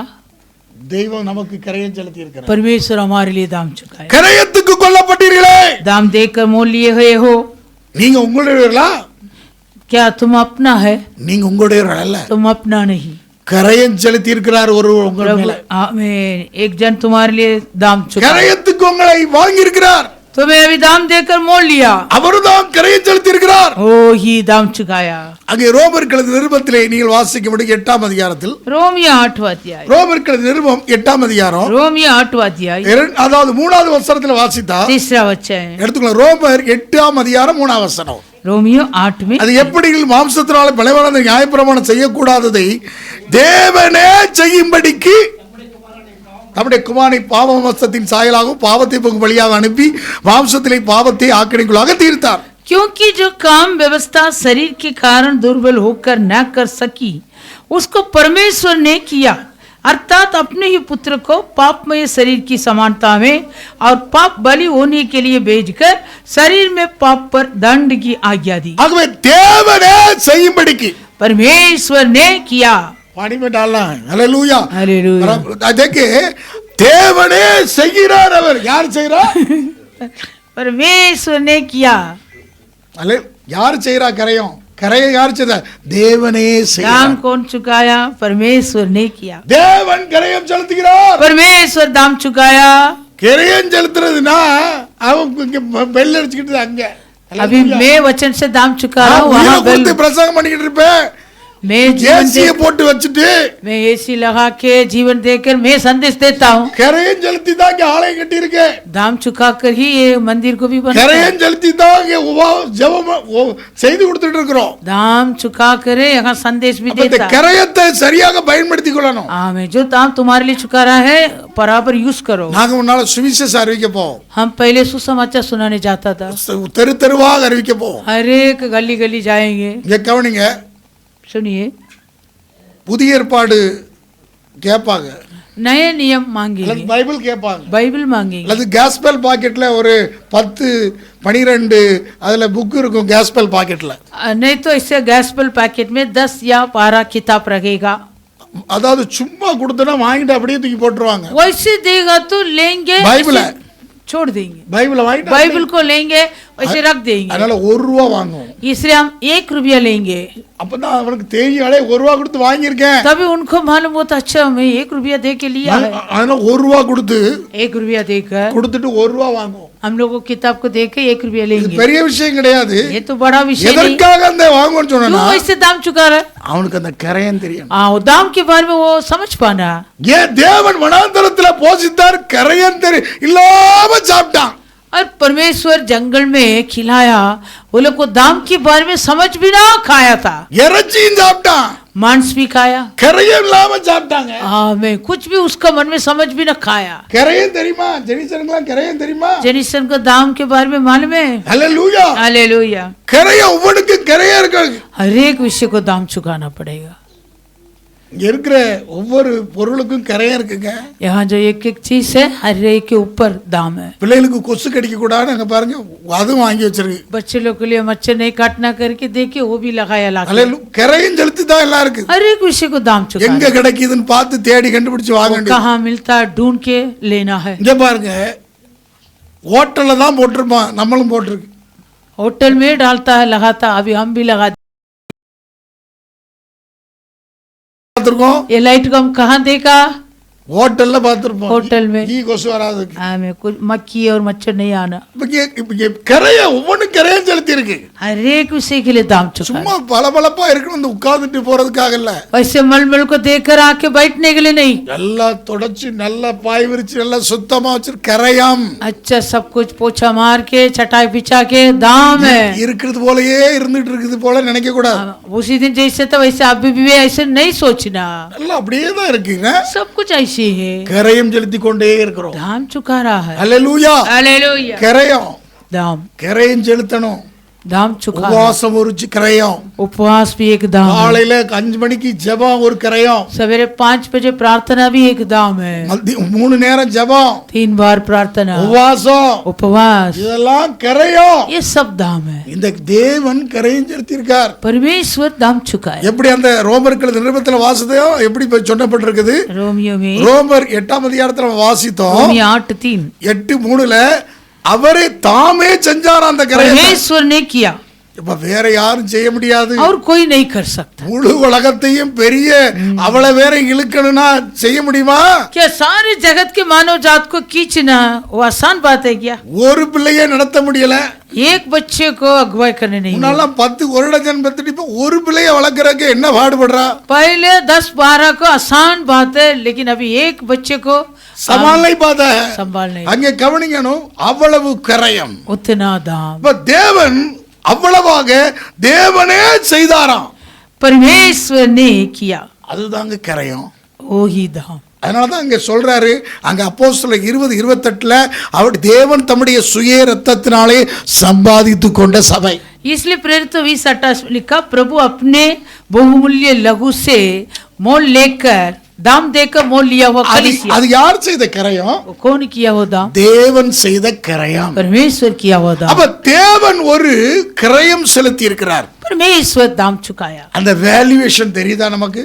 वो वैल्यू हमको मालूम होता है क्या? அந்த மதிப்பீடு தெரியுதா? उसका कीमत हमको मालूम नहीं आता। அந்த மதிப்பீடு அந்த வேல்யூவேஷன் தெரியுதா? उसका मूल हमको आता है क्या? அந்த मालूम होता है। வேல்யூவேஷன் தெரிஞ்சா यदि उसका मूल हम समझ पाएगा तो நீங்கள் உங்களுடையவர்கள் அல்ல. तुम अपना नहीं हो। ஹல்லேலூயா. हालेलुया। வேதம் அப்ப இப்ப படிக்க புரியும். अभी पढ़ो 1 कोरिन्थियों 6वां अध्याय 1 கொரிந்தியர் 6ஆம் அதிகாரம் வாசி. 1 कोरिन्थियों 6ஆம் அத்தியாயம் எத்தனாம் வசனம்? 19 19-20 வாசிங்க. 19 வாசிக்க தெரியும். 1 कोरिन्थियों 1 कोरिन्थियों 6वां अध्याय 19 पढ़ो, अभी मालूम पड़ेगा। क्या तुम नहीं जानते कि तुम्हारी देह पवित्र आत्मा का मंदिर है जो तुम्हें बसा हुआ है और तुम्हें परमेश्वर की ओर से मिला है और तुम अपने नहीं हो। நீங்கள் உங்களுடையவர் அல்ல. तुम अपने नहीं हो நீங்க ஒண்ணு மேன்மை வராட்டருக்கு நீங்க உங்களுடையவர் அல்ல. और तुम गमन करने के लिए तुम अपना नहीं, இது அவர் கரையம் செலுத்தி இருக்கிறார். क्योंकि तुम्हारे लिए वो दाम देकर मोल लिया। உன் சரீரத்தை மீட்டிருக்கிறார். वो तेरे शरीर को छुड़ाया, உன்னுடைய ஆத்மாவை மீட்டிருக்கிறார். तेरे आत्मा प्राण को உன்னுடைய छुड़ाया, ஆத்மா சரீரத்தை மீட்டிருக்கிறார். तेरे प्राण आत्मा शरीर को परमेश्वर அவர் छुड़ाया। நீங்க உங்களுடையவர் அல்ல. अब तुम अपना नहीं। நீங்க உங்களுடையவர்களா? क्या तुम अपना है? அவர் கரையத்துக்கு வாங்கிட்டார். वो तो दाम देकर मोल लिया। வாங்கிட்டேன்னா ஒரு வீட்டை வாங்கிட்டா அது ஆணி அடிக்கிற கூட இடம் இல்ல. अभी एक घर को हम ले लेता, फिर वो घर में जाके कुछ कर सकते क्या? நாம் அவருடையவர்கள். हम उसका है। அப்ப கிரயத்துக்கு கொல்லப்பட்டீர்களே. तुम दाम देकर मोल लिए हो। 20 ஆகியால் தேவனுடையவர்களாகிய உங்கள் சரீரத்தினால் உங்கள் ஆவியினால் தேவனை மகிமைப்படுத்துங்கள். इसलिए अपने देह के द्वारा परमेश्वर की महिमा करो। இயேசு பஸ்காவை புசிக்க ஆசையா இருந்தது காரணம் என்ன தெரியுமா? यीशु फसह मनाने बड़े लालसा रखा था, कारण क्या? தேவனை மகிமைப்படுத்த ஆசையா இருந்தார். यीशु परमेश्वर को महिमा देने लालसा था। நான் என்னுடைய இந்த பூமியில வந்து எவ்வளவோ உங்களுக்கு செஞ்சப்பா. मैंने इस पृथ्वी में आकर तुम्हारे लिए कितने सारे काम किया, எவ்வளவோ அற்புதம் செஞ்சேன், बहुत सारे अद्भुत किया, உங்களுக்கு சாப்பாடு போட்டேன், तुम्हारे लिए खिलाया, என் கூடயே இருந்தீங்க, मेरे साथ थे, 3 வருஷம் இருந்தீங்க. 3.5 वर्ष था। இப்போ நான் தேவனை மகிமைப்படுத்த ஆசையா இருக்கிறேன். मैं परमेश्वर को महिमा देने चाहता हूँ। பாஸ்காவை புசிக்க ஆசையா இருந்தாருன்னா என்ன அர்த்தம் தெரியுமா? मैं फसह मनाने वो बड़ी लालसा रखा था, मतलब क्या? இப்போ நான் என்னுடையவன் இல்லப்பா, நான் அவருடையவன். यीशु ने कहा अब मैं अपना नहीं हूँ, मैं परमेश्वर का हूँ। நான் வந்து உங்களுடையவர்கள் அல்ல, मैं तुम्हारा नहीं, எனக்குன்னு ஒண்ணும் கிடையாது. मेरे लिए कुछ भी नहीं। அதை பலியாக பஸ்கா பலியாக நான் கொடுக்க போறேன். मैं अपने को फसह के बलिदान चढ़ाने அப்படி தேவனை மகிமைப்படுத்தினார். वैसे यीशु परमेश्वर को महिमा किया। அப்படி ஒரு ஆசை இருக்குதா? वैसे लालसा तुम्हारे लिए है। வந்திருக்கிறோம். हम सब यहाँ आया है। தேவனுடையவர்களாக இருக்கிறவர்கள் யார்? और कौन है परमेश्वर के लोग? நான் அல்ல. मैं नहीं हूँ. நீங்க அப்படி சொன்னா தான் वैसे तुम अंगीकार, தேவனுடையவர்கள். तब तुम உங்க परमेश्वर, சரீரத்தினால் ஆவினாலும் தேவனை மகிமைப்படுத்தும். तुम अपने देख से परमेश्वर को महिमा करे. அப்ப மகிமைப்படுத்தக்கூடிய ஒரு அனுபவம் தேவை. महिमा करने वाले का अनुभव जरूरत है. அங்கேதாங்க கர்த்தர் ஆசீர்வதிக்கிறார். तब परमेश्वर तुम्हें आशीष करे. கர்த்தர் அங்கதாங்க இறங்கி तब வருகிறார். प्रभु उतर के आता है. அங்க தேவனை மகிமைப்படுத்த வேணும். आमीन. परमेश्वर को महिमा இப்ப देना. தேவன் எதிர்கொண்டு வந்து உன்னை ஆசீர்வதிக்கணும்னு சொன்னா परमेश्वर तुम्हारे सामने आके तुझे आशीष முதலாவது देगा. நீ தேவனை மகிமைப்படுத்த. पहले तू परमेश्वर को महिमा कर. இயேசு பாஸ்காவை புசிக்க ஆசையா இருந்தான்னு சொன்னால் हमें यीशु फसह मनाने बड़ी लालसा रखा था. மிகவும் ஆசையாக बड़ी लालसा रखा था. தேவனை மகிமைப்படுத்த மிகவும் ஆசையா. यीशु परमेश्वर को महिमा देने के लिए बड़ी लालसा. அதுக்கு அர்த்தம் என்ன தெரியுமா? நான் அல்ல, मतलब मैं नहीं हूँ, நான் அல்ல, मैं नहीं हूँ, நான் தேவனுடையவன். मैं परमेश्वर का हूँ.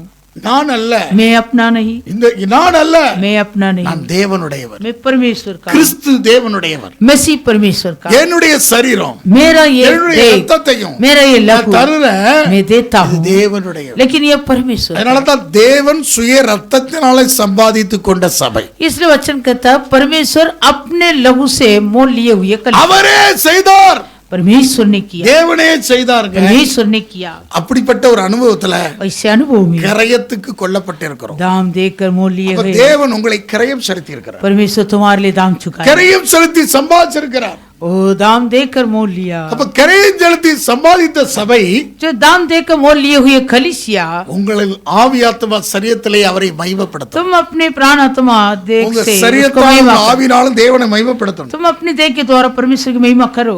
அடுத்து வாசிக்க 2 பேதுரு 2ஆம் அதிகாரம் 1வது வசனத்தை வாசிக்கலாம். दूसरा पत्रस का पत्री, दूसरा अध्याय. 2 பேதுரு நிருபம் दूसरा पत्रस का पत्री, 1ஆம் வாசிக்கலாம். 2 பேதுரு 2ஆம் அதிகாரம் 1ஆம் வசனம். दूसरा अध्याय पहला वचन. அங்கேயும் சொல்றார், தங்களை கிரயத்துக் கொண்ட ஆண்டவரை மறுதலித்து என்று சொல்லுகிறார். கள்ள தீர்க்கதரிசியிலும் ஜனங்களுக்குள்ளே இருந்தார்கள், அப்படியே உங்களுக்குள்ளும் கள்ள போதர் இருப்பார்கள். அவர்கள் கேட்டுக்கேதுவான வேத புரட்டுகளை தந்திரமாக நுழைய பண்ணி தங்களை கிரயத்துக் கொண்ட ஆண்டவரை மறுதலித்து தங்களுக்கு தீவிரமான அழிவை வருவித்துக் கொள்வார்கள். जिस प्रकार उन लोगों में झूठे पवित्रता थे, उसी प्रकार तुम में भी झूठे उपदेशक होंगे, जो नाश करने वाले पाखंड का उद्घाटन छिप छिप कर करेंगे और उस स्वामी का जिसने उन्हें मोल लिया है इनकार करेंगे और अपने आप को शीघ्र विनाश में डाल देंगे. இப்ப தம்மை கிரயத்துக்கு கொண்ட ஆண்டவரை மறுதலிச்சிடக்கூடாது. उस स्वामी को जिसने तुम्हें मोल लिया इनका नहीं करना. உன்னை கிரயத்துக்கு ஆண்டவர் வாங்கியிருக்கிறார். प्रभु तुम्हें तुम्हारे लिए दाम चुकाया. சபை என்பது தேவனுடைய சபை, அவருடைய ரத்தத்தினால சம்பாதிக்கப்பட்டதுதான் சபை. और परमेश्वर का जो कलीसिया है वो अपने लहू से मोल लिया. நான் சம்பாதிக்கல, मैं नहीं मोल. மேன்மை பாராட்டுறதுக்கு நான் சம்பாதிக்கல. गमन करने के लिए ये मेरा नहीं. அவர் கிரயம் செலுத்தி இருக்கிறார். परमेश्वर दाम चुकाया. கிரயம் செலுத்தி தான் என்னையே சம்பாதிச்சார் அவர். हमें दाम चुकाकर मुझे भी प्रभु ले என்ன लिया, சம்பாதிச்சார் அவர். मुझे ले लिया. அல்லேலூயா. हालेलुया. அதனால நான் மேன்மை பாராட்டணும் இல்ல, इसलिए मैं गमन करने के लिए कुछ என்னை नहीं. சம்பாதிச்சவரை वो जो मुझे कमाया எனக்கு அவர் கிரயம் செலுத்தி இருக்கிறார். वो मेरे लिए दाम चुकाया. அந்த ஆண்டவரை நான் ஒருபோதும் மறுதலித்த उस முடியாது. प्रभु को मैं कभी इनकार नहीं कर सकता. மறுதலித்தனா मैं इनकार किया क्या? கடைசி காலங்களில் வேத புரட்டு வந்துரும். और अंतिम समय में ऐसे वचन का उलट पलट करने वाले आएंगे. அத புரட்டு வந்து மறுதலிச்சிட கூடாது. உன்னை கிரயம் செலுத்தினவர். वैसे उलट पलट के कारण तो इनकार नहीं करना. ரோமருக்கு எழுதின நிருபம் रोमियो 8:3 வாசிக்கிறோம். रोमियो 8:3. வேகமாக எடுத்துக்கிறோம். ரோமருக்கு எழுதின நிருபம் 8ஆம் அதிகாரம் 3வது வசனம் रोमियो 8:3 வாசிக்கலாம். 8:3. அதுதான் நம்ம தேவன் அவர்தான் கிரயம் செலுத்தினார். அதைத்தான் நம்ம சொல்றோம். அதாவது அவர்தான் கிரயம் தேவனே செய்தார் என்று சொல்லப்பட்டது. परमेश्वर ने किया, அப்ப வேற யாரும் கிரயம் செலுத்தலங்க, और कोई नहीं किया. தேவன் தான் கிரயம் செலுத்தினார். परमेश्वर ने किया. அப்ப அவர் கிரயம் செலுத்தினத जो परमेश्वर किया, தேவன் தான் கிரயம் செலுத்தியிருக்கிறார். परमेश्वर ने நீ किया. மேன்மை பாராட்ட ஒன்றுமில்ல. तो कमन करने कुछ நாம் நான் அல்ல, मैं कुछ भी नहीं हूँ, நான் அல்ல, मैं नहीं हूँ. அந்த தேவனை மகிமைப்படுத்தும். परमेश्वर को महिमा दे. உங்க சரீரமும் ஆவியும் நான் அல்லன்னு தேவனை மகிமைப்படுத்தணும். तुम्हारे देख से परमेश्वर को महिमा करे. அபிரகாம் अब्राहम தன் சகோதரன் அவனை விட்டுட்டு போயிட்டான். லோத்து अब्राहम का भाई लूत अब्राहम से अलग हो गया। ரெண்டு மந்தமேய்ப்பர்களோட வாக்குவாதம் உண்டாச்சுது. दोनों चरवाह के बीच में वाद हुआ। அவன் போய் சோதோம் குமாரா குருபாக கூடாரம் போட்டுட்டான். लूत जाके सदम अमोरा के सामने डेरा लगाया। அதோட சாப்டர் முடிஞ்சிச்சு. ऐसे उसका चैप्टर खत्म। பின்ன வந்தா கலட்டி முடிஞ்சு போச்சு. पीछे आया फिर अभी अलग हो गया, बस खत्म। அவன் பெரிய செழிப்பான இடத்துக்கு போய் கூடாரம் போட்டான். वो एक हरियाली जगह पे जाके डेरा लगाया। 5 தேசங்கள் ஜென்டில் நேஷன் அவனை கொள்ளையிட்டு போயிட்டு சோதோம் குமாரா 5 देशों एक साथ होकर उनको लूट के लेके गया। ஆபிரகாம்ட்ட வந்து अब्राहम के पास आकर ஒரு வந்து சொல்றான், एक जन आकर कहा, உன்னுடைய அண்ணன் மகன் तुम्हारे भाई का लड़का கொள்ளையிட்டு போயிட்டான்.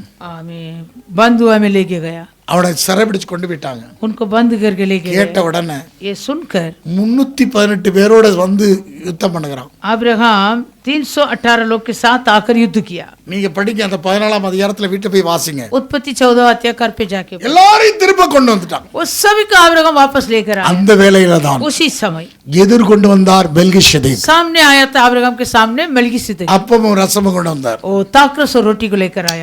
அதாவது ஆபிரகாமுக்கு கொடுத்தது जो अब्राहम के लिए दिया, என் கரையம் வந்து எனக்கு தேவன் செய்திருக்கிறார். आमेन, मतलब जो दाम चुका है परमेश्वर ने அந்த दाम இடத்துல இங்க கவனிங்க, அந்த இடத்துல தான் ஒரிஜினல் டிரான்ஸ்லேஷன்ல அகப்பே லவ் என்று சொல்லப்பட்டிருக்கிறது. उसी जगह का वो जो ओरिजिनल अनुवादन में लिखा है अगप्पे लव। அகப்பே லவ், अगप्पे प्रेम। அகப்பே என்றால் இங்கே கவனிக்க வேண்டும் தெய்வீக அன்பு. अगप्पे मतलब ईश्वरत्व प्रेम। தன் சகோதரனை பார்த்துட்டு வேடிக்கை பார்த்துருக்கல. वो अपने भाई जो बंधुआ में लेके गया ऐसे ताली बजा के नहीं बैठा। 3 அன்பை குறித்து சொல்லப்பட்டிருக்கு. 3 लव के प्रेम के बारे में eros love, eros love, storge love, storge love, agape love. Agape love. Eros என்று சொன்னால் इरास मतलब அதாவது நம்முடைய நண்பர்கள் இல்ல நம்முடைய குடும்பத்துல பிளட் ரிலேஷன்ல அன்பு செய்யறவர்கள். हम अपने परिवार में जो खून के द्वारा लव के द्वारा जो प्रेम है। இன்னொன்று வந்து நம்ம வேலை செய்யற இடங்கள் நண்பர்கள் இப்படிப்பட்ட அன்பு और இருக்கு. जो हमारे मित्र के बीच में हमारे कामों के स्थल में होता है वो ஒண்ணுமே எதிர்பார்க்காத அன்பு. आमें, कुछ भी उनसे नहीं सोचता वो प्रेम। இங்க 3 விதமான கூட்டம் இருக்குங்க. यहाँ 3 प्रकार का झुंड है। ஒரு கூட்டம் இருக்குது, एक झुंड है, எப்பா ஓன்ட்ட இருக்கிறதே ஓன்ட்ட தான், ஏன்ட்ட இருக்குது ஏன்ட்ட தான்ப்பா. एक झुंड है वो ऐसे बोलेंगे जो तेरे पास है वो तेरा, जो मेरे पास है वो मेरा। இன்னொரு கூட்டம் இருக்குது, और एक झुंड है உன்கிட்ட இருக்குது என்னோட தான், जो तेरे पास है वो भी ஏன்ட்ட मेरा, இருக்குது என்னோட தான். जो मेरे पास है वो भी இப்படி मेरा। ரெண்டாவது கூட்டம் இருக்கு. ये दूसरा झुंड। இன்னொரு கூட்டம் இருக்குதுங்க, और तीसरे एक எப்பா झुंड உன்னிட்ட இருக்கு உன்னிட்ட இருக்கட்டும், जो तेरे पास है तू रख लो, என்னிடத்துல இருக்குது நீ உனக்கே வச்சுக்க. जो मेरे पास है ये भी तू रख लो। அதுதான் தெய்வீக அன்பு. यही अगप्पे लव, அதுதான் அகப்பே லவ், यही अगप्पे प्रेम, தெய்வீக அன்பு. ईश्वरत्व प्रेम। அந்த சோதோமின் ராஜா வந்தா वो सदम अमोरा के राजा आया। அப்பா ஜனங்களெல்லாம் நீர் என்கிட்ட தந்துரும், उन्होंने कहा सारे लोगों को मेरे हाथ में दे दो, ஆனா பொருட்களெல்லாம் நீர் வைத்துக்கிறோம். चीज पूरा जो लूट के लाया तू रख लो। அபிரகாம் என்ன தெரியுமா சொன்னா, अब्राहम ने क्या किया, எனக்கு உம்முடைய சிரட்ட பாதரட்சை வார் கூட வேண்டாம், मुझे एक नारोटी या जूते के फंदे, हाँ वो भी नहीं चाहिए। இந்தியில சொல்லப்படுற ஏக் சுத்வி, आमेन, हालेलुया। मतलब ஒரு நெல் பாயிண்ட் ஒரு இன்ச் கூட எனக்கு வேண்டாம்ட்டான். थोड़ा भी वो चीज मुझे नहीं चाहिए। வானத்தை பூமியும் உண்டாக்கின தேவனாய கர்த்தரிடத்துல கைகளை உயர்த்தி மகிமைப்படுத்துறான். जो आकाश और पृथ्वी के कर्ता के और अपने हाथों को उठा दिया। அதுன அர்த்தம் என்னன்னா, इसका अर्थ क्या है, அல்ல எப்ப நான் கரையும் செலுத்தலப்பா, मतलब ये दाम मैं नहीं चुकाया, வானத்தையும் உண்டாக்கின தேவன் जो आकाश और पृथ्वी को बनाया हुआ सृजन அவர்தான் கரையத்துக்கு சொந்தக்காரர். वो ही दाम चुकाया, என்னை அழைத்தவர் அவர், मुझे वही बुलाया, என்னை எனக்கு கரையம் செலுத்தின தேவன், मेरे लिए वही दाम चुकाया। அந்த அந்த மகிமையின் தேவன், वो थे जो मैं என்ன உன்னத தேவன், वो परम प्रधान ईश्वर, அந்த சர்வவல்ல தேவன், वो सर्वशक्तिमान ईश्वर, அந்த தேவன் சதா காலத்தின் தேவன் वो सनातन ईश्वर எனக்கு கரையம் செலுத்தி मेरे लिए दाम चुका, என்ன அழைச்சார் मुझे அவர்தான், बुलाया वही है, எனக்கு பலம் தந்தார் அவர்தான், मुझे बल वही दिया। அந்த கரையத்துக்கு கொல்லப்பட்டவன் அவன். आमीन, दाम देकर मोल लिया हुआ अब्राहम, அதனாலதான் அவன் தேவனை மகிமைப்படுத்துறான். इसलिए अब्राहम परमेश्वर को महिमा दिया। எனக்கு ஒண்ணு வேண்டாம், मुझे कुछ नहीं चाहिए, நீங்களே வச்சுக்கப்பா. सब कुछ तू रखो। ஹல்லேலூயா. हालेलुया, அப்படி சொல்ல முடியுமா? वैसे कर ராஜா सकते। சொல்றான், நீ எல்லாத்தையும் வச்சுக்கிறோம். राजा ने कहा सब कुछ तू ले लो। நான் எல்லாத்தையும் சிறைபிடிச்செல்லாம் திருப்பி கொண்டு आमीन, वो सब कुछ लेकर आया था अब्राहम। சோதோம் கொமோராவை 5 தேசங்கள் சேர்ந்து சிறைபிடிச்சிட்டு போனாங்க. वो सदम अमोरा का 5 देशों एक साथ होकर बंदुआई करके लेके गया। அப்படிப்பட்ட சிறைபிடிச்சிட்டு போகும்போது இந்த இவர்தான் ஹீரோ. तब यही हीरो, இவர்தான் ஹீரோ. यही हीरो, அந்த மேன்மை பாராட்டலங்க, लेकिन वो घमंड नहीं किया, மேன்மை பாராட்டல. घमंड नहीं किया। அந்த ராஜாக்கு முன்பாக और राजा के सामने எல்லாத்தையும் நீரே வச்சுக்கிறோம், सब कुछ आप रख लीजिए, எனக்கு ஒன்று வேண்டாம். मेरा कुछ नहीं चाहिए। ஆபிரகாமை நீர் ஐசுராக்க என்று சொல்லாதபடிக்கு क्योंकि आप ऐसे नहीं कहना अब्राहम को मैंने आशीष किया। அந்த வசனத்தை படித்து நான் முடிக்க போகிறோம். ஆதியாகம புத்தகம் 14ஆம் அதிகாரம் उत्पत्ति 14वां अध्याय, வாஸ்து முடிக்க போறோம். 14ஆம் அதிகாரத்தில் எடுத்துக்கொள்ளுங்க, उत्पत्ति கடைசி 3வது வசனம் आखिरी 3 वचन। पढ़िए। उत्पत्ति की किताब 14 अध्याय में 21 से लेकर पढ़ो। तब सदम के राजा ने अब्राहम से कहा, प्राणियों को तो मुझे दे और धन को अपने पास रख। अब्राहम ने सदम के राजा से कहा, परम प्रताप ईश्वर यहोवा जो आकाश और पृथ्वी का अधिकारी है, उसकी मैं ये शपथ खाता हूँ कि जो कुछ तेरा है उसमें से न तो मैं एक सूत और न जूती का बंधन न कोई और वस्तु लूंगा कि तो ऐसे न कहने पाए कि अब्राहम मेरे ही कारण धनी हुआ। पर जो कुछ इन जवानों में खा लिया है और उनको बाग जो मेरे साथ गए थे। இங்கே கவனிங்க, நீ என்ன ஐசுராக்க என்று சொல்ல வேண்டாம்ப்பா, तो ऐसे नहीं कहना अब्राहम को मैंने धनी बनाया, என்னை ஐசுராக்கிற அவர்தான். क्योंकि मुझे आशीष देने वाला परमेश्वर है। இழிவான ஆதாயத்தை இச்சிக்கல, ऐसे वो ऐसे चीजों के ऊपर ये नहीं रखा। हालेलुया। हालेलुया। दूसरे के चीजों में वो लालच नहीं किया। आमीन।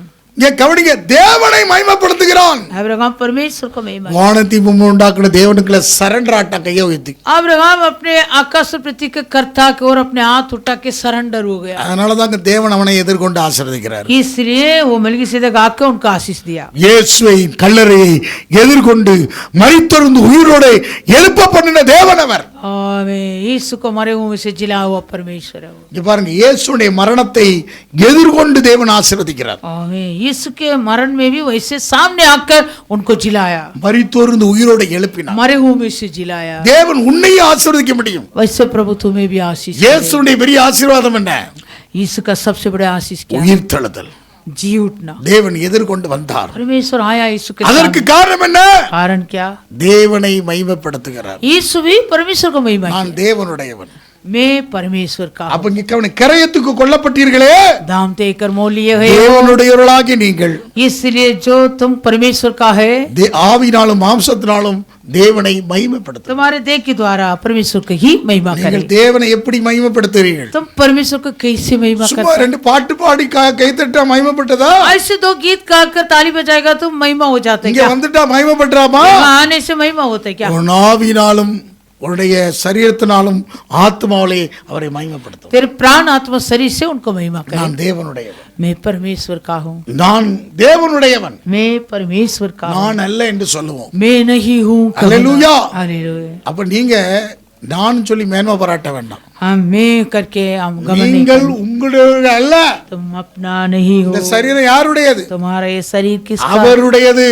उनका है। இந்த சரீரத்தை நீ மூக்குல தொலை போட்டுக்கிற, ये शरीर में तो क्या करता? नाक में टोचर, காதுல தொலை போட்டுக்கிற, कान में टोचर, எல்லாம் எங்கெங்க ஓட்ட போடுமோ போட்டுக்கிற. कहाँ कहाँ टोचर, இந்த सारी जगह। சரீரம் அவருடையது. ये शरीर उसका இந்த है। சரீரம் யாருடையது? ये शरीर किसका है? அவருடையது. परमेश्वर का, அவருடைய ஆலயம். उनका मंदिर। இந்த ஆலயத்தை நீ கை வைக்க கூடாது. ये मंदिर में तो आते नहीं रहते, இதுக்குள்ள உனக்கு வாசம் பண்ணுது. इसका अंदर वो वास कर। அப்ப இது நீங்கள் உங்களுடையவர்களே அல்ல. तुम अपना नहीं हो। நம்ம நினைச்சுக்கிறோம், நம்ம என்னோட பெரிய சரீரம் எனக்கு தந்திருக்கார். हम सोच रहे ये मेरा शरीर है, பூசு, நல்லா இன்னும் வாங்கி வாங்கி பூசு, और कुछ कुछ लगाओ, क्रीम सब, கிரீமை போட்டுட்டு வாங்க, மேக்கப் போட்டுட்டு பியூட்டி பார்லர் போயிட்டு வாங்க, और जा ब्यूटी पार्लर में जा, क्रीम लगाओ இன்னும் கொஞ்சம் தடவு. और थोड़ा लगाओ। இது அவர் இந்த இதுக்கு அந்த அவருடைய முகத்துடைய பிரகாசம் உன்னை பிரகாசிக்க வைக்கும். ओ यीशु मसीह के चेहरे का प्रकाश तुम्हारे ऊपर चमकेगा। ஒரு கல்யாணத்துக்கு போயிட்டு வந்தாங்க, Sister. ரெண்டு சிஸ்டருக்கு கல்யாணத்துக்கு போயிட்டு दोनों வந்தாங்க. सिस्टर एक शादी में जाके आया, எனக்கு உடம்பு சரியில்ல, फादर का तबीयत ठीक ரெண்டு नहीं, அசிஸ்டன்ட் ஊழியக்காரன் அனுப்பிச்சேன். असिस्टेंट सेवा को भेजा, போயிட்டு வந்து சொல்றாங்க, जाके आके बताया ஏ பொண்ணுட அம்மா என்ன கலரா இருந்தாங்க. लड़की की मम्मी कितनी गोरी थी। அட பாவமே, अरे बाबा, இருக்கிறதுல அட்ட கருப்பு. वो तो बहुत काली है। நான் இந்த ஏரியால இருக்கிறேன் 30 வருஷம் ஆகுது. இல்ல ரெட்டிக்காங்க, இல்ல இருக்கிறதுல அவ்வளவு அழகா இருந்தாங்க. नहीं है, हम देखा है लड़की की माँ बहुत गोरी है। பொண்ணை விட அவ தான் அழகா இருந்தாங்க. हाँ, लड़की से बढ़कर वो ये गोरी थी। ஏ கருங்குரங்கு கண்ணங்கரைன்னு எனக்கு தெரியும், ரெட்டிக்காங்க. उसके बारे में मुझे मालूम है। ஆனா அங்கே கவனிங்க, सुनिए, பார்த்தா ஃபுல்லா மேக்கப். கல்யாணம்னா ஒரு மேக்கப். शादी बोलेगा तो एक मेकअप। இந்த இந்த மகாராஷ்டிராவில் மேக்கப்புக்குள்ள நம்பர் 1, மும்பை நம்பர் 1. ये महाराष्ट्र, ये मुंबई सजाने में नंबर 1 बहुत सजाता है. बहुत। அவனுக்கு தாங்க பணம். காஸ்டியூம் விற்கிறானே இல்லை, அவனுக்கு தான் பணம். जो कास्ट्यूम இங்கே கவனிங்க, நீங்க உங்களுடைய அல்ல. तुम अपना नहीं हो। நீங்க நினைச்சுக்கிறீங்க இந்த சரீரம் மெனுக்கா காமிக்கணும். हम सोच रहे हम अपने शरीर को அவருடைய முகத்தோட गमन करें। பிரகாசம் मसीह के चेहरे की प्रकाश உன் மேல உங்க வேலை வந்து तेरे चेहरे पर चमके। உன்னை போல ஒரு அழகு யாரும் இருக்காதுங்க. तेरे जैसे भी सुंदर कोई नहीं, அவ்வளவு அழகாக उतना सर्वांग அவருடைய முக பிரகாசம் மேல உதிக்கும். उनके चेहरा की நீ प्रकाश உங்களுடைய உள்ள அவருடையவனாக மாறும்போது तो सचमुच उनका बना दो, முக பிரகாசிக்கும். तेरे चेहरा प्रकाश। இயேசுடைய முக பிரகாசி பாருங்க. यीशु के चेहरा प्रकाशमान हुआ था। அந்த மேல மருவமலை கூட்டு போனா அப்படியே படுத்துட்டான். यीशु रूपांतर के पहाड़ में लेके गया, वो चिरी कैसे लेट गया, விழுந்துட்டான்.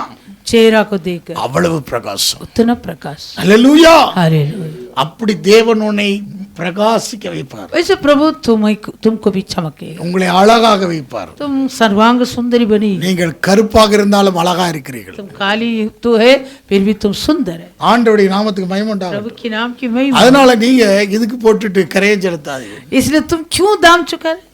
விசுவாசம் வைங்க, கர்த்தர் உங்களுக்கு என்ன வச்சிருக்காரோ அதைத்தான் செய்வார். विश्वास रखो, प्रभु तुम्हारे लिए क्या रखा वो ही करेगा। அதனால நீங்க தேவனுடையவர்களாக இருக்கிறவர்கள். इसलिए तुम परमेश्वर का बनो, நீ தேவனை மாத்திரம் மகிமைப்படுத்திக் கொண்டே இருங்க. केवल परमेश्वर को महिमा बढ़ाओ। இந்த சரீரம் அவருடையது, ये शरीर இந்த उनका, ஆவி அவருடையது, ये आत्मा उनका, நான் அவருடையவன், मैं उनका, நான் இயேசுவுடையவன். मैं यीशु का हूँ। இப்படி மகிமைப்படுத்துங்க. ऐसे महिमा करो, அவருடைய ஆசீர்வதிக்கிறதுக்கு சந்திக்க வருவார். वो तुम्हें आशीष देने के लिए आएगा, எதிர்கொண்டு வருவார். तेरे सामने आएगा। இயேசுவுக்கு பாடுகள் வந்துச்சு, பாடுபட்டார், यीशु दुख उठाया, மரணமடைந்தார், मारा गया, அடக்கம் செய்யப்பட்டார். गाड़ा गया, ஆனால் அவரை 3ஆம் நாள் உயிர் தெழுந்தார். लेकिन तीसरे दिन जी उठा। அவரை எழுப்புவதற்கு பிதாவாகிய தேவன் எதிர்கொண்டு வருகிறார். यीशु को उठाने के लिए पिता परमेश्वर यीशु के सामने आए। உன்னையும் எழுப்புவார், तुझे भी उठाएगा, உங்களையும் எழுப்புவார், तुम्हें भी उठाएगा, உங்களுக்கு அவர் கரையம் செலுத்துவார். तुम्हारे लिए वो दाम चुकाया। ஒரு ஆண்டுடைய சமூகத்தில் प्रभु के सम्मुख में உங்களை ஆசீர்வதிக்கிறவர் எது? तुम्हें आशीष करने के लिए वो आएगा। ஆண்டவரே, இந்த நாள் எங்களோடு கூட பேச நம்முடைய வார்த்தைக்காக ஸ்தோத்திரம்.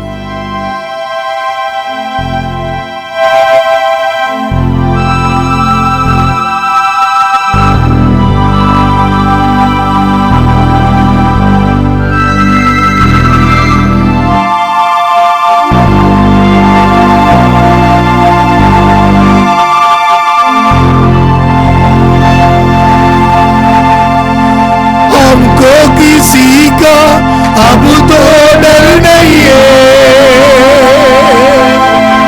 क्योंकि यीशु जो मेरा साथी है। हमको किसी का अब तो डर नहीं है,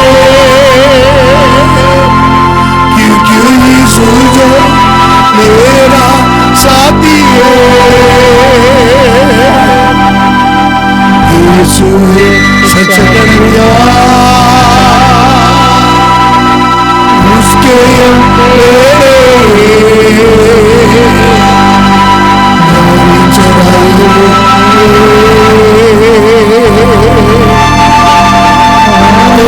चराता है। हालेलुया, आमीन, हालेलुया, हालेलुया, हालेलुया।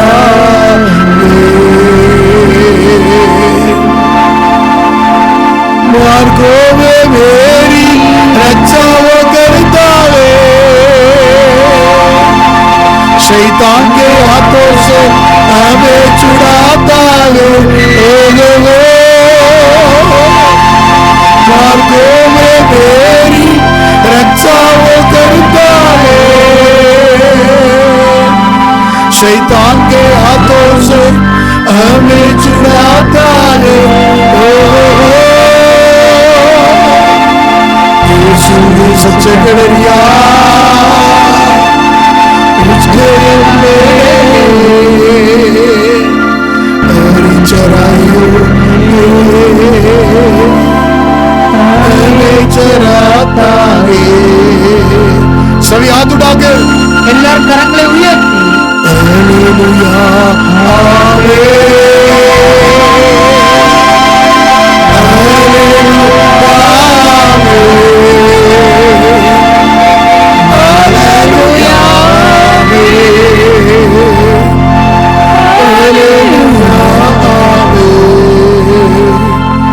आइए प्रार्थना करेंगे। अनुग्रहकारी प्रेमी परमेश्वर दयालु पिता, प्रभु जी आज के इस आराधना